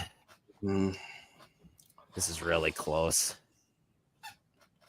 Really close. Javonte Williams doesn't score touchdowns. Cortland Sutton does score touchdowns. And what's easier to predict, touchdowns or volume? Volume for sure, but Samaje Perine is also getting worked in. They still work in Jaleel McLaughlin as well. Cortland Sutton is getting as many touches. Number one. Javonte Williams is getting as many. Javonte Williams is getting as many touches a game the past 4 as Travis Etienne, and you're telling me you're going to start Etienne over Bijan, but you won't 100%. Start Javonte Williams over Sutton, who's getting the same amount of volume as Etienne, who's an automatic. The problem is Etienne's been much better than like Javonte he's better Williams. With those touches. Yeah, like it's kind of like the Zeke argument. Like he's that getting still matters. 2.8 yards a carry. Like that still matters. How do you get points? You got to be on the field and you got to get the ball. You be productive, scoring touchdowns like Cortland Sutton seems to do usually. Yeah, but if he doesn't score you a touchdown, what does he get you? A losing week. Hopefully 5 catches for 50 yards, and I'm going to go Cortland Sutton there. He's been, I would argue most week he's probably been with or outscored Javonte. Yeah, 100%. I would tend to think that as well. Here. Unless it's a standard league. If it's standard, then yeah, give me the running back. But half or full, I think I go Sutton there. Sutton hasn't seen 8+ targets since week 10. His highest target total was last week. How many weeks has he outscored Williams in that stretch, though? While you're looking that up, we'll go each to the time next he got one. a touchdown, so 3 probably. 3 out of 4. I haven't looked up the Williams though. I was just looking up Sutton. That's what we care about, man, is who scores more fantasy points, not who touches the ball more. So that's why I lead Cortland Sutton. Half point PPR sit 1. Achane versus Dallas, Montgomery versus Minnesota, Ty Chandler versus Detroit, or Saquon against I'm sitting Philadelphia. Chandler here. I'm a low guy on Chandler this week, apparently. I'm finding, but yeah. I'm all right sitting Ty Chandler here as well with the return of Alexander Madison. I think it's still gonna be Chandler's backfield this week, but Madison will probably eat in a little bit. So I think that's why he's the sit here as the safest play. From Marcos, good to see you. Good morning, half PPR. Raheem Mostert, Jonathan Taylor, Zeke, and Jahmyr Gibbs. Start 2. Jonathan Taylor and Gibbs. Yep. Mostert, right? Yeah, I'm going to go Mostert and JT here. Man, it sucks. I want to get. That's where I go. There. I go JT and Mostert too. Yep. Mostert and JT. Yep. Yeah, that's tough. And then Browns, Chiefs, or Eagles defense. Thank you and Merry Christmas. Merry Christmas to you. Happy holidays, Marcos. I go Browns defense. Yeah. You've been keeping the Browns defense for these matchups in the fantasy playoffs. Yep. One from Joe. PPR, choose 2. Singletary, Aaron Jones, Chuba Hubbard. I'm going to sit Singletary of these 2 or of these 3. I think so too. I don't love it, man. We saw him outsnap the heck out of Damian Pierce last week, being the alpha in that backfield once again. But Aaron Jones and Chuba, I think that's where you go here. Yeah, I'm sorry. I still think Devin Singletary is a game script dependent RB. Chuba and Aaron Jones aren't. One from Joe. Another Joe. What's up? Which three would you start? Ty Chandler versus Detroit, Ken Walker against Tennessee, Chuba Hubbard against Green Bay, Barkley versus Philly. These are tough, man. I'm gonna bench Ty Chandler again. So. Yeah, I'm benching Ty Chandler. Yeah, that's where you go as well. And unfortunately, yeah. I'm playing Ty Chandler in a couple leagues, and I sat Austin Eckler for Ty Chandler last night, so hopefully he at least outproduces Eckler. But what did Eckler finish at? Like 11, 12 fantasy points or something? Yeah, it was all right. Dave. Yeah, enough where it didn't kill you if you started in a few leagues like I did. Like I was like, okay, I can live with 13. Like that's okay. Next one, standard league: Devonta Smith or Josh Jacobs. Devonta Smith did say he is going to play. Josh Jacobs still healthy. Questionable. I think if he's healthy, you go Jacobs too. Luckily, they both play Monday, so you can kind of wait and see. Yeah, they should both be announced. I think you go Josh Jacobs as well if both are healthy. Yep. I think pick 2: Amari Cooper, Jordan Addison, Chris Godwin, Zay Flowers, half point PPR. So I already had Cup and Kamara. So I'm swinging for the fence here where he says he's already had Cup and Kamara. So yeah, you got to throw Addison in there, and then I'll go Addison and Godwin. I'd go Addison and Godwin. I think Godwin's provides enough of a ceiling plus a high floor. I feel similar about Amari. So yeah, I think that's fine if you want to go Godwin over. Yeah, that's close. It's very close for me. So I'm not going to answer. POS. I'm just kidding. I'm fine, I guess, but with Godwin and Addison for me. Do you know who Tay is, Dylan? If not, I'll tell you. Devontae Adams, my friend. Rashee Rice or DJ Moore. Man. Ooh, man. I'm going to sit Devontae. I'm actually going to sit Devontae. I think DJ Moore gets the same amount of volume, higher ceiling, and a better matchup. And I just think Rice is safer right now. I'm with you. I think it's DJ Moore and Rashee Rice as well. Yeah, that one's a tough 1-0. Yeah, I think that's right. I trust Rice. I trust Moore. Mm-hmm. Chris Godwin or Garrett Wilson. Also have Breece Hall, but don't feel comfortable starting 2 Jets players. Good morning to you as well, my friend. I think it's Garrett Wilson. I'm okay going Godwin if you want to diversify it a little bit. Because you have Breece Hall. Because you have Breece Hall, I could go Godwin. But I would start Wilson, but I understand if you want to split up the Jets. Yeah, personally. I mean, it's a great matchup for Garrett Wilson. He could definitely take one of the house against the Commanders here, but I just look at the safety of Godwin a little bit more. Jamie, they already decided this one for you. One's Rochelle and Jaden Reed being ruled out. Next one, Trey McBride, Devon Achane, Garrett Wilson in the flex. I'm gonna ride Garrett Wilson still. I ride McBride. Yeah, McBride. Let's go, Mike. Let's go. Tavian Wicks or Zay Flowers? Zay Flowers. I'll go Zay for me. Yep. Yeah. From Juan, got Jefferson, Rashee Rice, Tyler Lockett, Jacoby Myers, Noah Brown, and Amari Cooper, who for wide receiver 1 and first 2. That's correct. Yep, you would do Lockett or Rashee Rice is me. Okay, yeah, that's what Jefferson, I would do as well. Rashee Rice, and then RB1 and 2, James Conner, Jerome Ford, Zamir White, Justice Hill, Antonio Gibson, Josh Jacobs. I think for now, Conner and Jacobs. I think it's Conner or Jacobs, yeah. And if Jacobs is out, pivot to Zamir White. So, okay. I think I'm putting Jacobs in flex since he's Monday game, and I think I'm going to get Ford in the lineup too. So I think I'm going to go Jefferson, Rice, Conner, Ford, and then Jacobs in my flex. Yes. Sounds good to me too. Yep. Yes. Do that one so you have the flexibility to switch out Jacobs if he's a surprise inactive. Yep, guys. We got about 5 minutes left. Still got a handful of questions, so let's. Because he has the Mir White too, so he's got the handcuff already. Yep, so yeah, absolutely. For Braden, full point PPR, who to start in his flex. We got Travis Etienne, DJ Moore, or Zeke. Wow. It's DJ Moore. Really good matchup against Arizona. It's Justin Fields' guy. I think I usually like to lean the wide receiver in full PPR over the running back, so I think that's where I go. Is DJ Moore. DJ Moore has the highest ceiling here. He's the ceiling play, but Etienne's the floor play if you want to play it safe. Which three would you start? Ty Chandler versus Detroit, Ken Walker versus Tennessee. We're all sitting Chandler, right? Yep. I'll sit in Chandler on that one. With 3 downs, should I start Elijah Moore or Josh Downs? That one's Downs for me. That one's Downs. Yeah. This must have been what we were arguing about Arthur Smith. Probably. And the Falcons from Impossible. Good to see you again. Looking to start 2 RBs, 1 wide receiver, 1 flex. Have Bijan, Pacheco, Chandler. Yes. I'll go Bijan here. No, I'm sitting Chandler. I thought you would agree with me. I'm sitting Chandler. Yeah. Oh, yeah. I'm sitting Chandler here. Yeah. And then 1 receiver, 1 flex. Amon-Ra for sure. Yep. And I'm going to go Amari. Yep. Mm-hmm. So Bijan, Pacheco, Amari. And you with that, Mike, or no? Yep. Bijan, Pacheco, Amon-Ra, and Amari. Amari's probably the flex. Well, no. 1 receiver. Yeah. My bad. Yep.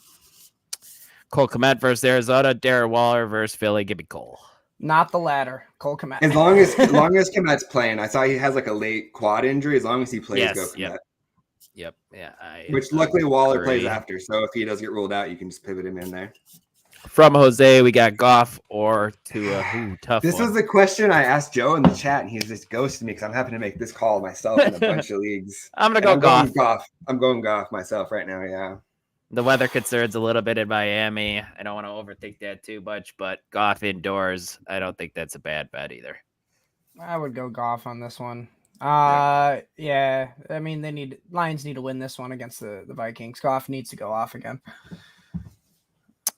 Jason, Merry Christmas to you as well. Garrett Wilson. Friend. Garrett Wilson or JSN full PPR. I think it's Garrett Wilson. Jason. I don't think love what I'm seeing on JSN, but yeah, it's still Wilson. Is Zach Wilson an upgrade, or is Trevor Siemian an upgrade over Zach Wilson? I don't think it's a complete downgrade. I think it's okay. Like maybe a slight little step down, but not. Yeah, I don't think so. It's not like it's Easton Stick. Stick almost won that football game last night, man. I wouldn't know. I don't have Peacock, so I couldn't watch it. Shout out my parents. Shout out my parents for having a Peacock login I could use. Sorry. How many streaming services do I need to buy to watch every NFL game? Dude, it's so ridiculous. Yeah, I know. We sound like grandpas. Yeah, you do. Just pay. Guys, it's like 99 cents I said or something. I'm complaining too. Oh, that's funny. From Ben Clark, we got Godwin or Sutton, please. I'm torn. I think I do like me some Sutton right now, but I think the answer is Godwin. I think I'm going. You're going to go Godwin still? Or Sutton still? Yeah, I'm Godwin. Go Sutton. Gosh, Joe, get in here and defend me on this one. It's Godwin, not Sutton. All right, go on. I did. That's the last question we have. Yeah, man. Made it. I mean, to be fair, let's dive in here to some other questions because we are still waiting on one other person here. Unless it's just Chris doing the DFS show today. Not sure. All right. Dion, is Trevor cleared yet? I still haven't heard anything. He's like cleared. I heard he cleared the protocol, but he's not been said if he's active or not yet. So whatever that means. Love it. All right. Clayton says talk about Arthur Smith a little more. No, that's going to be an argument about Arthur Smith. That's not talking. I'd rather pull my hair out. Yeah, it's Christmas. Yeah, it's Christmas. We're supposed to be happy today, guys. Let's not talk about Arthur Smith on Christmas. Great. Got another one from Jose while we're just sitting here shooting the shit. We got Brock Purdy or Trevor Lawrence this week. I think the easy, simple answer is Brock Purdy here. With Lawrence banged up. Purdy. Easy. Purdy. All right. Last one here, just to get Dave settled in here. Start 2. DeAndre Hopkins, Trey McBride, Isaiah Likely, and Zeke. Hopkins and McBride for me. I think that's Zeke and McBride for me. Say him again. Sorry. DeAndre Hopkins, Trey McBride, Isaiah Likely, and Zeke. McBride and Zeke for me as well. Yep. All right. So, all right. That pretty much wraps up our start sit here portion, guys. Appreciate you sticking around and, helping me out, even though we argue a lot. Dylan, real quick, tell them what you do, where they can find you. Yeah. One more week of the waiver wire article and waiver wire video on the YouTube channel. So make sure to check that out, Mike. We also have one more week of the game preview show on Friday night. Just guys, hit that like button. Please subscribe to the channel if you haven't already. And hit that bell for notifications so you know when we go live on Friday for that game preview show. So, Jordan. So unfortunately, this is the last week of the written weekly recap article. So I'll have that out tomorrow. We're not going to do one for week 17 since, everybody's either going to be celebrating their championship or so mad they're not going to want to look at their apps or anything fantasy related for a couple of weeks. So this will be the last week of that. No dynasty show tomorrow since it is Christmas, but me and Keith Fleming will be back next week. And we are going to be talking about kind of our fantasy dynasty New Year's resolutions, kind of the lessons we've learned and things that we are going to take into the next dynasty season. So we are full steam ahead for 2024. That'd be next Monday, which I believe is New Year's Day. So we'll be doing that. Awesome. All right, guys. Appreciate you as always. I'll let you guys go. Get your lineups locked, all that. Good luck in the semis, boys. Yep. Happy holidays, everybody. Happy holidays. All right, guys. Now it's time to bring on the guys that help you win some money. Welcome to DFS Daddies, Chris Robbin and Dave Eddy. What's up, boys? Yes, good afternoon. Yes, good afternoon. Hey. You guys were worried I wasn't going to show or something? Is that what? No, not at all. You were a late arrival, so I wasn't 100% sure. I almost logged in like 20 minutes early, and then I just didn't because I didn't want to hear you guys talk. And so I know, right? And so then, funny enough, so we talk about pulling back the curtain all the time. Chris says that all the time. So to pull back the curtain, I was on the phone with Keith Fleming. Obviously, we all know who Keith Fleming is, but one of my favorite dudes in the whole wide world. And we were just kind of talking through some stuff. He had some questions. I had some Atlanta Falcons questions for him. We were shooting the shit, and I looked at the clock and I was, it's 11:58. Keith, I gotta let you go, my man. And so I was all set up and everything. I just hadn't logged in yet, so way too much information, but. So I was good. I knew I wasn't gonna miss it.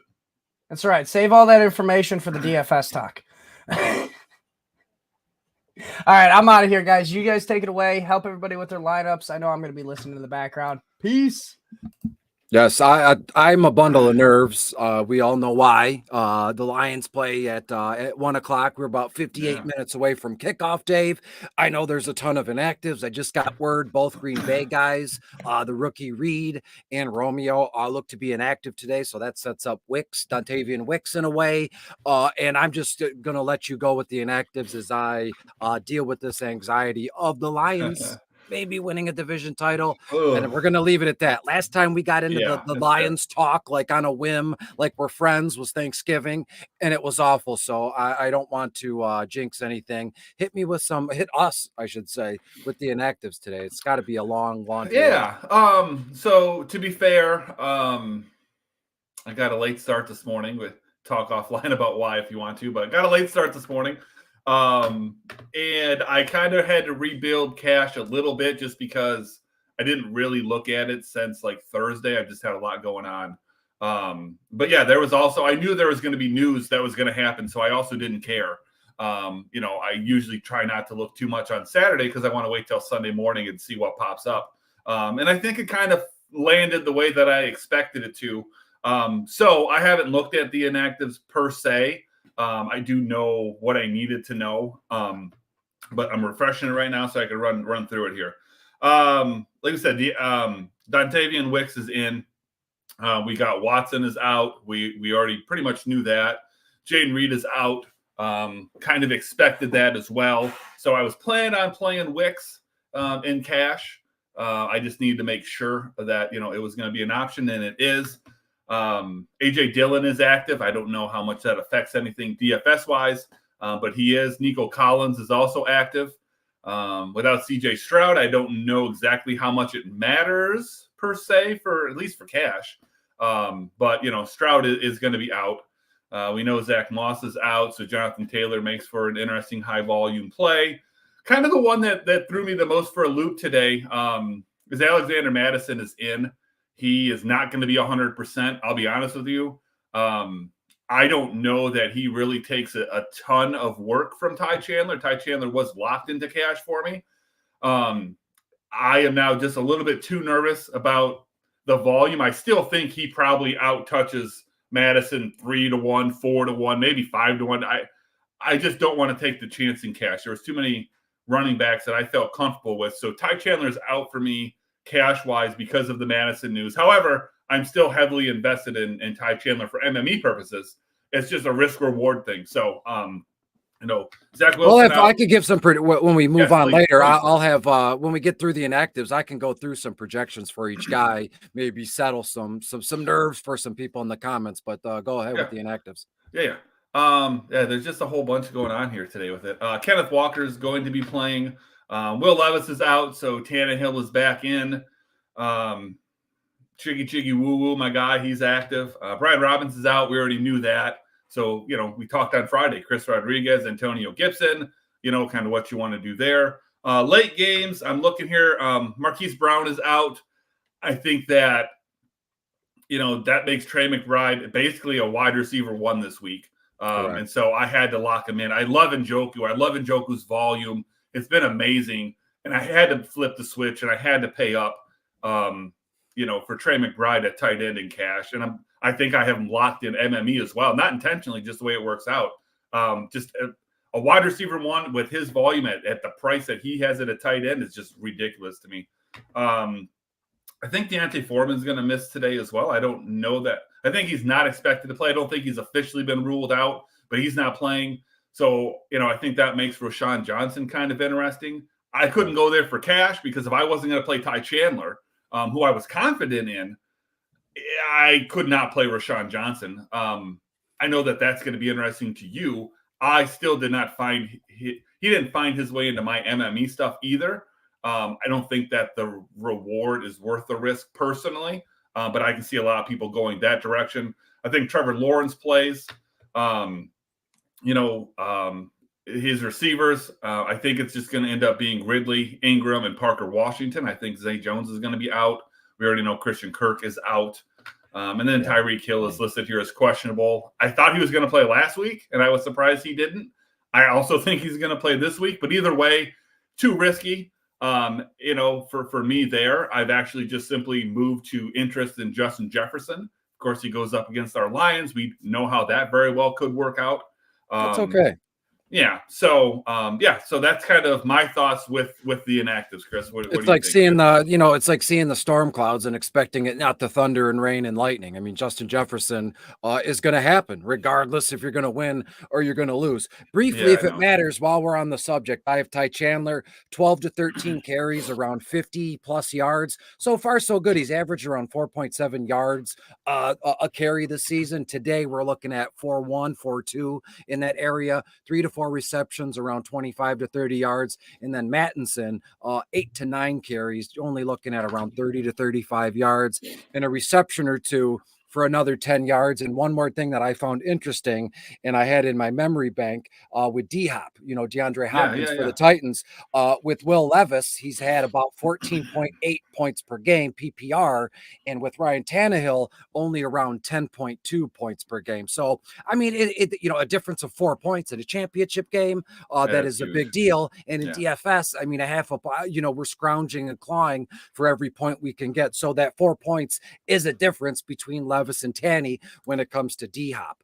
When we look at the quarterbacks here for DFS, as far as that is concerned, I mean, not much has changed for me, right? You said, the little nuggets, with the guys being in or out. I'm still rolling with Baker Mayfield. I think that is a wonderful matchup. And if Trevor Lawrence is going to be active, that only further affirms my cause here, because again, two guys pushing each other, right? We saw it in an odd way. We saw it last night, just to kind of mention the Buffalo and the Chargers Chargers game. Easton Stick and Josh Allen kind of went back and forth. Granted, it was Dicker the kicker, who I mentioned in the video yesterday. That's about all I got right in terms of DFS slates yesterday. But you're going to get Trevor Lawrence and Baker Mayfield going back and forth, taking shots, and I think that is a good look.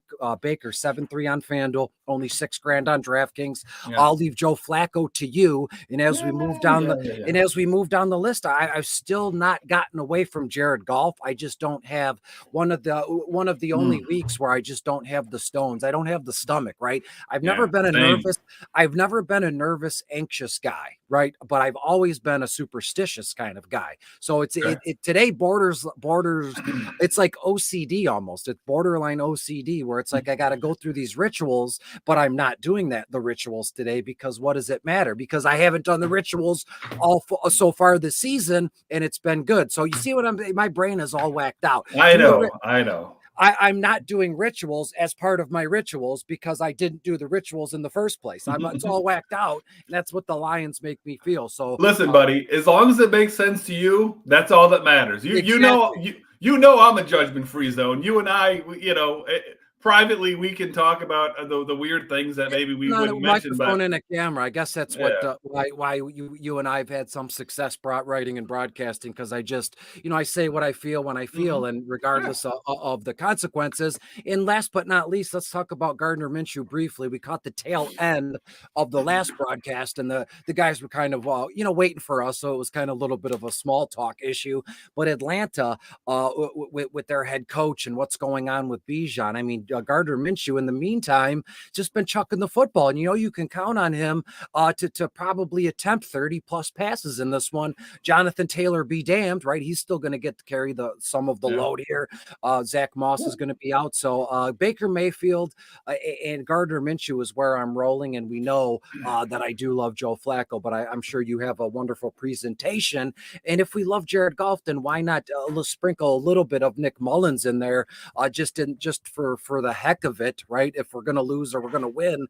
I mean, Mullins, Detroit's 30th against opposing quarterbacks, and we know opposing teams, unless they tighten their defense up out of nowhere. Nick Mullins, where are you going with quarterbacks this week? Well, I've got two things to address here first. Number one, well, first of all, I love our Discord. I love the All Access members that are in there. There's a handful of us that literally talk every day, and we've got a couple of just well wishes from them, and I just want to point them out real quick because I really appreciate these guys. December Underground just says Merry Christmas, Beastie and Corporal Eddy. December has been actually kicking some ass in NBA DFS along with us. So, and I know he won a decent chunk of change last night as well in the small slate. So Merry Christmas to him. And then of course our guy Miggy here, he says morning guys. He's out on the West Coast, so afternoon for us normal people, but for Miggy over here it's breakfast time. So just wanted to shout those guys out real quick. They're a huge part of the F6P family, and so I needed to say hey to them. Quarterback wise for me, it has moved to I'm locked into Justin Fields for cash. I'm actually kind of locked into Justin Fields for MME as well. So my rooting interest will be very slim today. Quarterback wise, it's Justin Fields. I just, how I feel about, the cheat code kind of quarterbacks, and I don't know if Justin Fields is the epitome of that, but I think, you could argue that at least at this point in time, I think he's the most dangerous running quarterback. I don't think it's Lamar. I think Lamar is the best running quarterback, but I think Justin Fields for DFS purposes is the most effective, quarterback. He has to run more. So I got him locked in. I still like Joe Flacco. Don't get me wrong. I still like Joe Flacco. It's just I just was willing to play Justin Fields because I do love locking in those cheat code quarterbacks when I can. And then Nick Mullins has made his way onto the list. To be fair, he was always kind of in consideration, but there's that part of me, that he's going up against the Lions where I really want to stack like him and Ty Chandler and Justin Jefferson. And then now I've got that internal, I want them to do well because I want to win money, but they can't do too good because I do want the Lions to win. But he has to be on the list. The Lions are a fantastic matchup.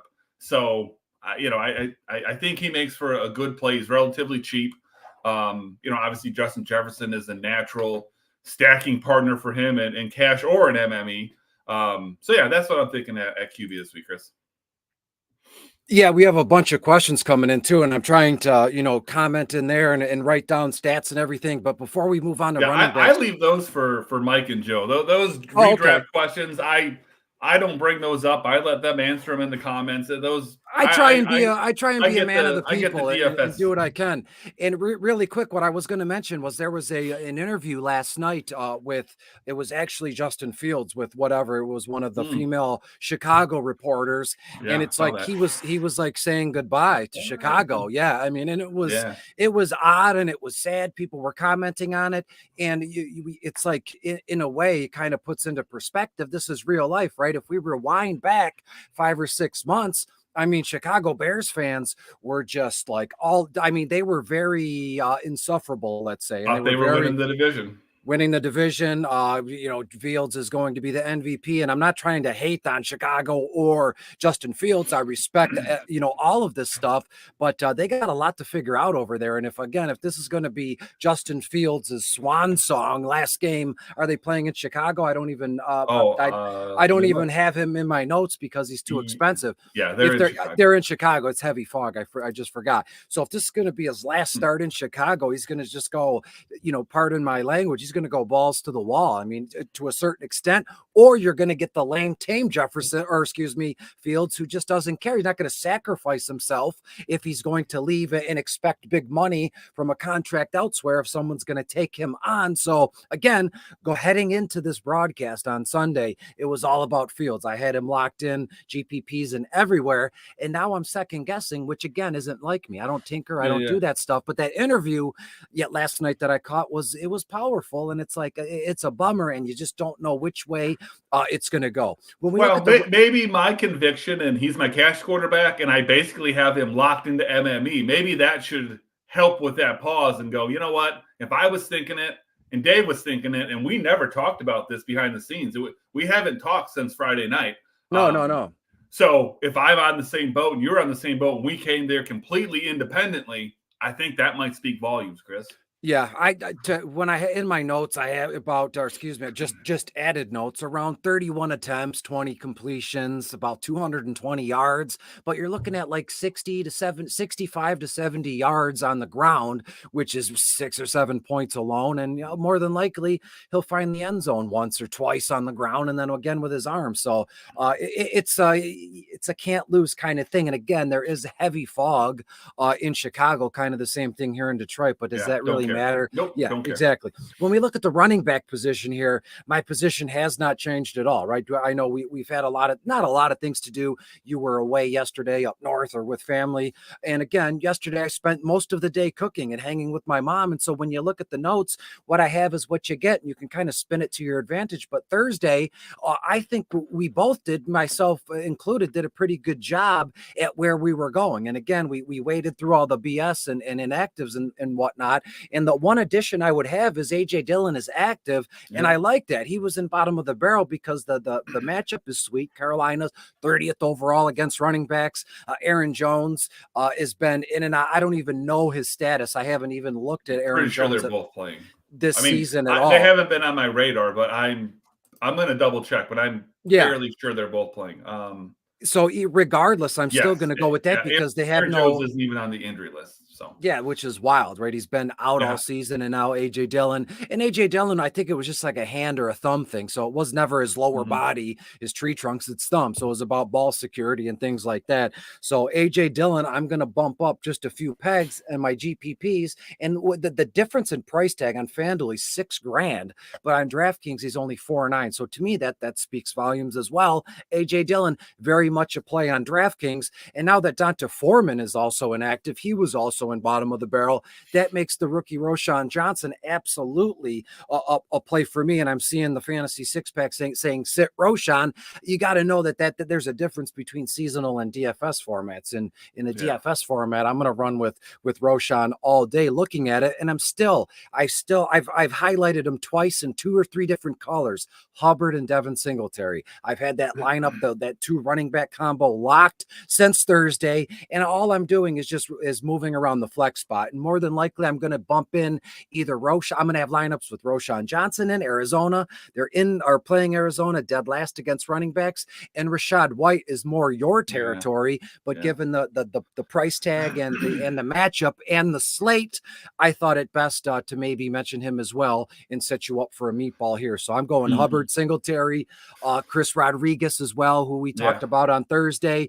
But talk to me a little bit about Rachaad White. I know he's on your list here. Well, let me go back and say that my 2 cash running backs today are Hubbard and Singletary. And oftentimes the way that cash works out is I usually go 3 running backs. It's just there's more safety in running back than there is receiver. It's that old school approach, yeah. Yeah, I mean, it's not intentional. That's just the way that it works. I mean, that's just the way it usually works itself out. In MME, I usually end up with a receiver in that flex spot because they do have a higher ceiling. Technically, it depends on the running backs, obviously, but traditionally. But yeah, it's Hubbard and Singletary for me. Hubbard was relatively well locked in. It's just, good price, good matchup, great volume. I mean, I don't need to get too into it. Singletary actually made his way in because originally it was Ty Chandler. And I actually might have ended up playing all 3 of them. I don't know what would have happened. The way that it worked out, that when we get to wide receivers, I actually have 3 wide receivers that I locked in, and then I built the lineup around them, which definitely probably plays a role into why I have 4 receivers today and not 3 running backs. But like I said, the Ty Chandler thing, I still think he's fine. I'm not even opposed to playing him in cash necessarily, but I already had some hesitation because, spoiler alert, I didn't even talk about this Friday because I wasn't sure and I didn't know that I was going to get there. But Justin Jefferson is locked in my cash lineup as well. And I'm kind of hesitant to play Chandler and Jefferson together. I absolutely think you can. I wouldn't tell someone not to do it.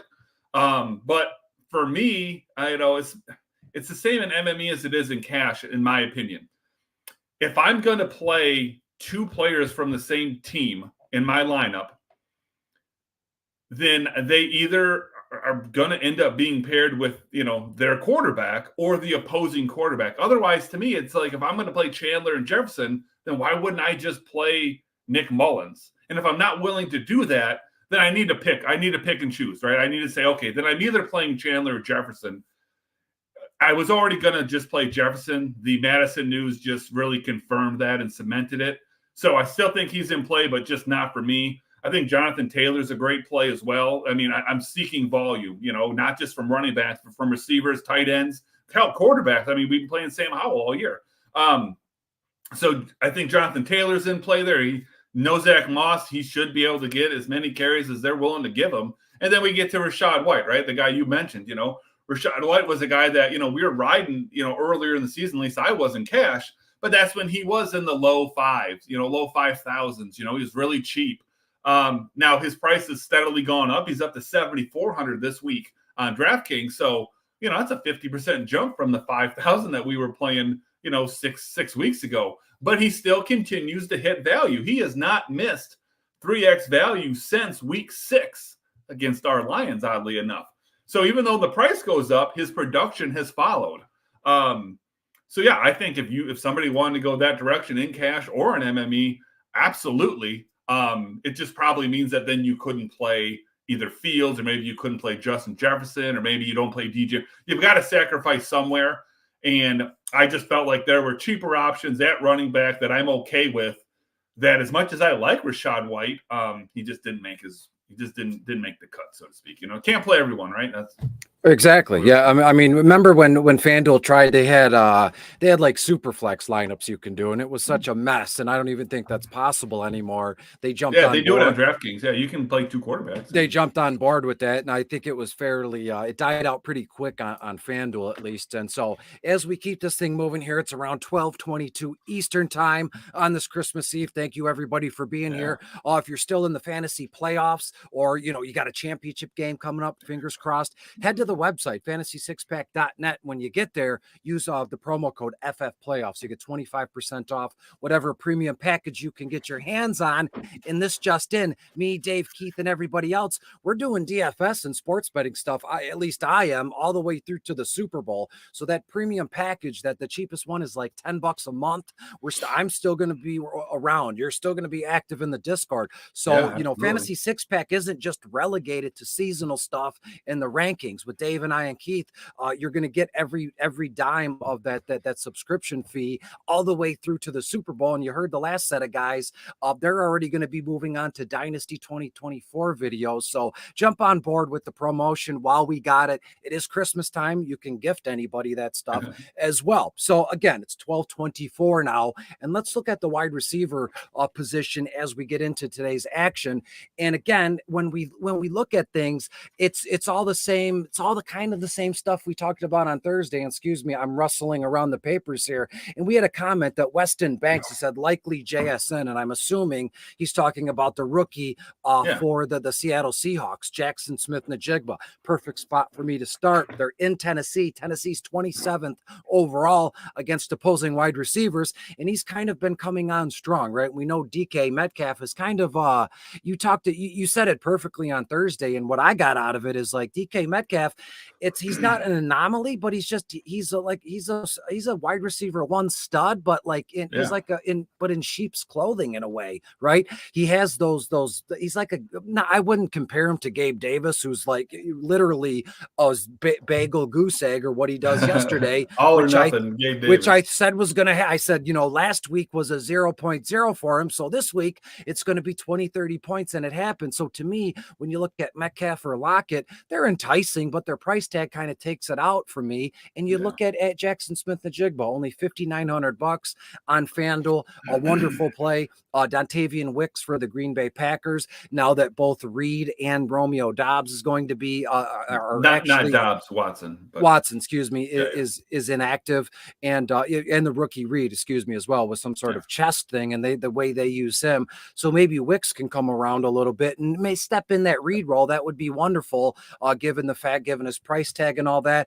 And Michael Wilson's popped up in a lot of things, but it's reached a point with Michael Wilson this week where it's not even a secret anymore. It's not even fun. It's not a secret. He is cheap. They're playing, the matchup is right, but I mean, it's more of a cash play, which takes him out of consideration for GPP because there's no money to be made with a Michael Wilson at wide receiver, even with this price tag being that low. I'm sticking to my guns with Josh Reynolds. Detroit's playing in Minnesota, only $5,500 on FanDuel.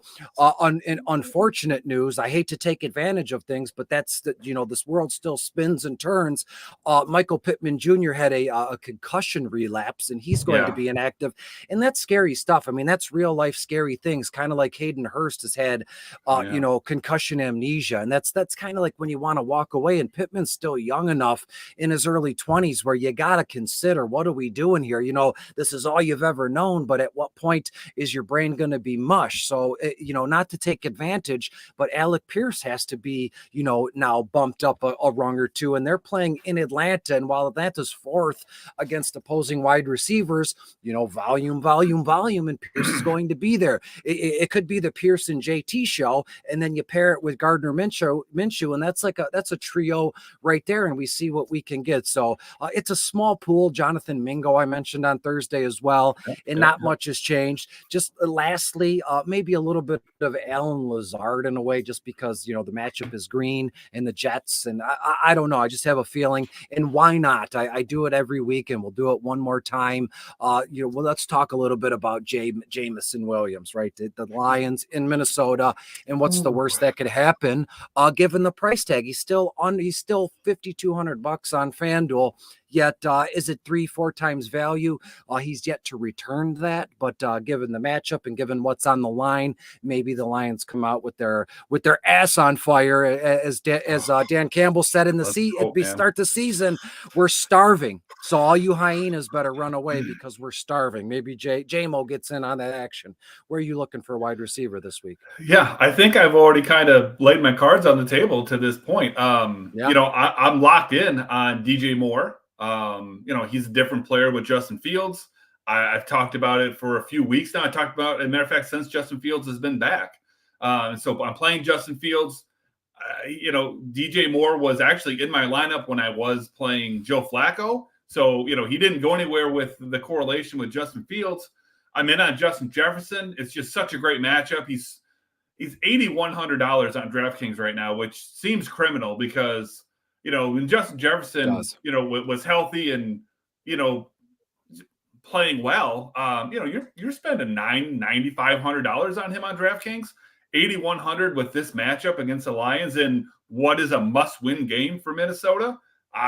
God, I hate to say it, but, I'm going to take my chances there. Then Dontavian Wicks. Expected that Watson was going to be out. Expected that Reed was going to be out. He becomes, not a full punt. I mean, he's 4,300 on DraftKings, so that's not punt territory, but he's a hell of a saver of salary. And then Parker Washington. I need to save money because I'm paying up around the board. I'm paying up at tight end. Go figure. It's expensive. It is. I'm paying up at quarterback. I'm paying up for Justin Jefferson. The running backs are relatively inexpensive, but they're not, crazy cheap. So Parker Washington makes it. He goes up against Tampa Bay. That's a team that we've been attacking, through the air all season long. They're a team that, is going to be relying this week on Ridley, on Ingram, and on Parker Washington. Trevor Lawrence is back, so that's a nice bump. Ridley's been kind of up and down and all over the place. His splits without Zay Jones, which doesn't make a whole lot of sense, I guess, but maybe there's more to it than meets the eye. But his splits without Zay Jones on the field aren't great. So it could be Evan Ingram leads this team. Parker Washington could outscore Ridley. Even if he ends up just being the third option, $3,800 on DraftKings means if he gets me 12 points, I'm absolutely golden. And if he gives me, nothing or close to nothing, I mean, that, what do you expect, right? Like, you got to do what you got to do. Other guys that I like, but just didn't make the list. You talked about Mingo. His volume hasn't been terrible. His volume has been actually really good for his price tag. He just hadn't done anything with it.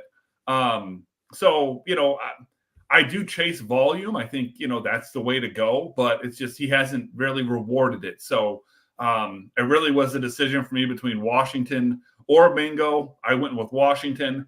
I think CeeDee Lamb's a great play if you don't want to play Justin Jefferson. He's expensive. He goes up against Miami. Great matchup, great receiver. What Dallas does on the road always scares me. So if I like Jefferson and I like Lamb equally, I think that would be probably the tiebreaker. But I like Jefferson more anyways, but I think Lamb is certainly in play. Garrett Wilson goes up against the absolute atrocity of this Commanders defense. Ever since they traded away, Young and Sweat, they have done absolutely nothing.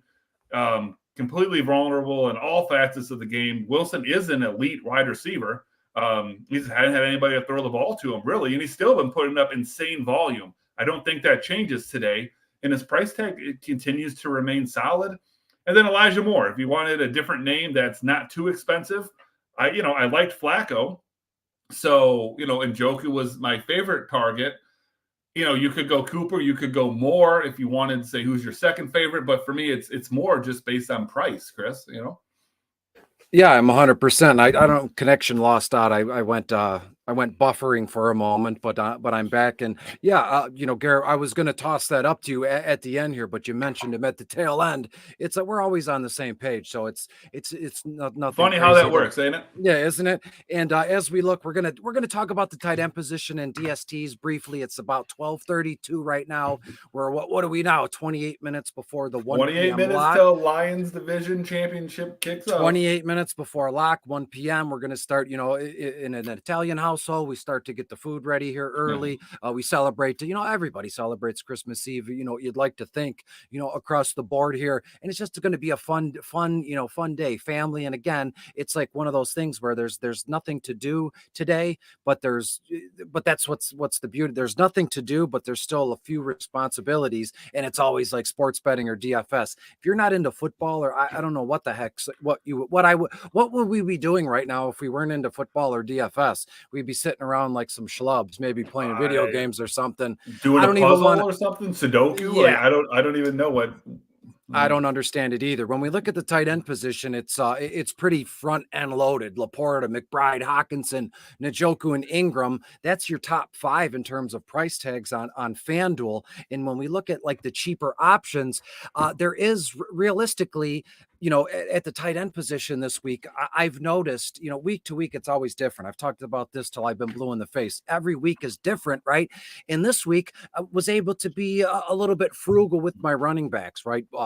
As we said, Hubbard and Singletary, and we can throw in Wicks maybe a little bit, that wide receiver, Parker Washington.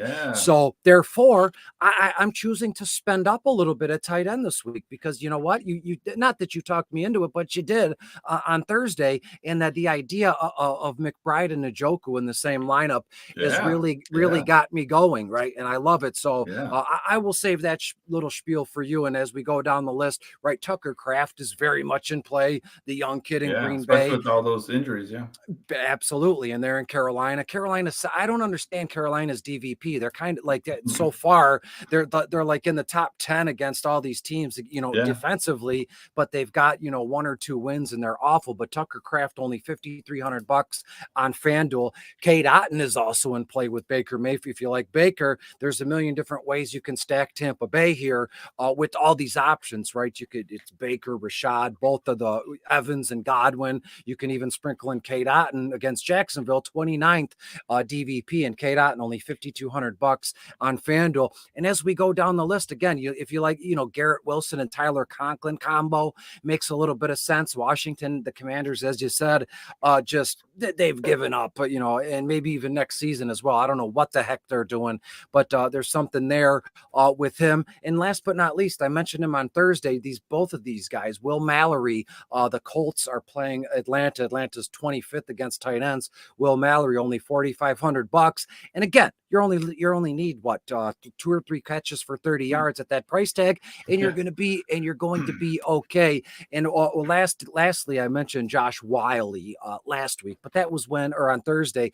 That was when Levis was that quarterback. I don't know what the heck Tannehill's going to do, right? When you look at Tannehill, maybe that brings back up Chig, right? Because Tannehill will do what he knows, what he's safe with. Whereas in Levis, he'll maybe get out of his comfort zone for the heck of it. So we got to take some of those Tennessee Titans off the table, and it's not like Wiley's going to you slice Wiley off the table, you're going to be, oh my God, what are we doing? But that's where I'm going for the tight end selections here this weekend. Talk to me about, or just reiterate your stance on McBride and Njoku. Yeah, it's going to be a lot of an echo chamber here. I'm going to say a lot of the same things you said, but if anything, maybe, I'm going to speed it up, of course, because there's no sense in just completely repeating each other. But we're on the same page. It's a pay up, tight end week for me. So McBride is my favorite. Not drastically too far behind is Njoku, and then Evan Ingram is definitely in a different tier. Which his price is the same, but his price is in the same range, but I don't expect the same day from him exactly. I think he's got a lower floor, lower ceiling, but I still love him. If you want to get a little bit cheaper, because obviously not everyone wants to, pay up at tight end. If you want to get a little bit cheaper, you mentioned Chig. I think Chig is absolutely in play. I think Tyler Conklin was the guy that you mentioned. He's absolutely in play. I think Tucker Kraft is another one that's in play. I just basically have the exact same thoughts and feelings you do about tight end. So we can just move right along. It's wonderful. And when we get into DSTs at about 12:37 here, so we're coming up on like the 20-minute mark before lock, and nerves are going, and it has nothing to do with betting, or it's all about real life. And I hate that I'm this way, but what can you do? When we look at the DSTs this week, and to be honest with you, it's always a free for all, but there's a few that stand out. And when you look at Arizona, right, if we it might sound completely crazy, but it's week 16 of the NFL season. There's nothing that realistically, there's nothing that we can not rubber stamp, but there's nothing that's guaranteed, right? You look at the Chiefs and Patrick Mahomes and all this, and even Tyreek Hill scoring a touchdown and 100 yards. Nothing is guaranteed this week. So, to be fair, I wouldn't even care, playing the Arizona Cardinals DST. They're only $3,300 on FanDuel. There's only one DST that's worse off than them, and I wouldn't even mind playing Carolina as well. They're $3,200. I got them 5 to 6 points on FanDuel. Arizona, as I said, $3,300. I have Arizona maybe to 6 to 7 points that we know Justin Fields is going to make a mistake or two, throw an interception, a fumble. But again, you take the good with the bad. So you're probably going to say, what kind of cockamamie, Two Stooges broadcast is this? If you love, DJ Moore and Justin Fields, but you're going to put it doesn't have to be the same line, but we know Justin Fields, it makes mistakes. All quarterbacks do. I make mistakes. You make mistakes. So to me, Arizona's there's nothing that's off the table. That's what I'm getting at. The Seattle Seahawks for me. And these are the three cheapest DSTs. Seattle's in Tennessee. Tennessee's against Tannehill. Tannehill, one of the reasons he was, put on the shelf anyways, well, he was hurt, and then Levis came in, but he makes mistakes. He throws interceptions like crazy. So to me, I'm just going to throw a dart at Carolina, Arizona, Seattle, and see what we get. Where are you going here? And I know it's going to be something off the map. DST should be something off the map in MME for the heck of it. No rhyme or reason. In cash, you just kind of do what's best. I don't care about ownership. So it really came down to it's either Jets or Bears. I do prefer the Jets. Going up against Washington, who, again, I don't care if Washington theoretically scores 30 points. I know that they're going to get sacks. With the volume that, Howell throws at, maybe we get a pick or two. God forbid we take one back for a touchdown, and then, the day is made. So Jets, great defense going against a super high volume passing offense. That's exactly what we look for. And then there's the Bears going up against Arizona. Ever since they got Montez Sweat, they have been putting up double digits. And, there is no correlation between salary and production from a week-to-week basis. And, it's not like other positions like quarterback or, receiver or whatever, where you can say, hey, they've been hot lately. It really doesn't necessarily correlate and translate from week to week. But, the Bears defense is cheap. They're in my cash lineup. Kyler Murray, like you said, same thing about Justin Fields. He makes plays. He's fantastic. But Kyler Murray is prone to getting sacked. Kyler Murray is prone to interceptions as well. And again, I don't care what the score of that game is. I want sacks. I want interceptions, and maybe I get a fluky touchdown. So like always, for MME purposes, pretty much if I'm interested in that team for cash, then I'm just kind of out on them for MME, because that means they're going to be popular. And I really subscribe to the fact of, if you need to be unique in MME, at least to some extent, right? And so why not do it at the position that is literally the most volatile in not just NFL DFS, but in DFS as an entirety, as a complete whole. So I'm very happy to take the most popular defense, or usually it's 2 or 3 defense, X them right out and pick somebody different. So you're talking about Arizona, right? Arizona's super cheap. So yeah, why not? You talked about Carolina. Carolina on DraftKings is the cheapest defense. They're going up against a team without their best receiver, without another receiver, with a running back that didn't play last week because they didn't know if he could even handle the ball, and Aaron Jones, who seems to be injured all the time. The quarterback is still in his first year. There's a lot of things that you could see going wrong in Green Bay this week. So, what the hell? Save the money and go elsewhere, So I lockstep this week, Chris. You and I just with very little back and forth privately, we both just had stuff going on. And yet here we land on all the same stuff without really talking. It's got to be. There's no bias between us. I didn't talk you into this, and you didn't talk me into that. We just It's got to be meaningful. Got to be meaningful in a way. And as it stands now, it's a 12. I feel like I'm on, like the NPR radio. It's a 12. Well, you in broadcasting school, you learn to tell the time 3 different ways. It's 20 to 12. 20 minutes till 15. It's all this weird ways, and you say the call letters, and you go from there. So as it stands now, it's 12:42. We've run through quarterbacks, running backs, wide receivers, tight ends, and DSTs. The questions are flowing. Mike has had his hands full. I saw that you yelled at him in the private chat. Don't bring any comments up. And that's what makes you Dave, and that's why we like you. So to everybody out there, before we split, I want everybody to have a safe and happy Christmas Eve. What a wonderful slate of games we have today. Tomorrow night's big game it's going to be fantastic. The number 1 seed in the NFC versus the number 1 seed, and I mean, it's just, you couldn't lay it out any better. And tonight will be a little bit sweeter if things break our way, and you know what I'm saying. And it's just, I don't have any kids or a wife, so Christmas to me could be, you might think it's lonely or sad, but I enjoy it. It's all good. And when you look at Beastie and my mom and what I have going on, I'm all good. So to everybody out there, be safe, be happy, and Merry Christmas. Dave, you want to take us away, tie this in a bow? I echo all your sentiments. Obviously, holiday season, enjoy time with your friends, enjoy time with your family. And the last little bit of DFS nugget here that I will leave you with is something that you already mentioned, but I do want to hit it home on this week because I think this could be the week where it really pays off. Do not be afraid to go double tight end this week. With that, I wish you the best of luck, and we will see you next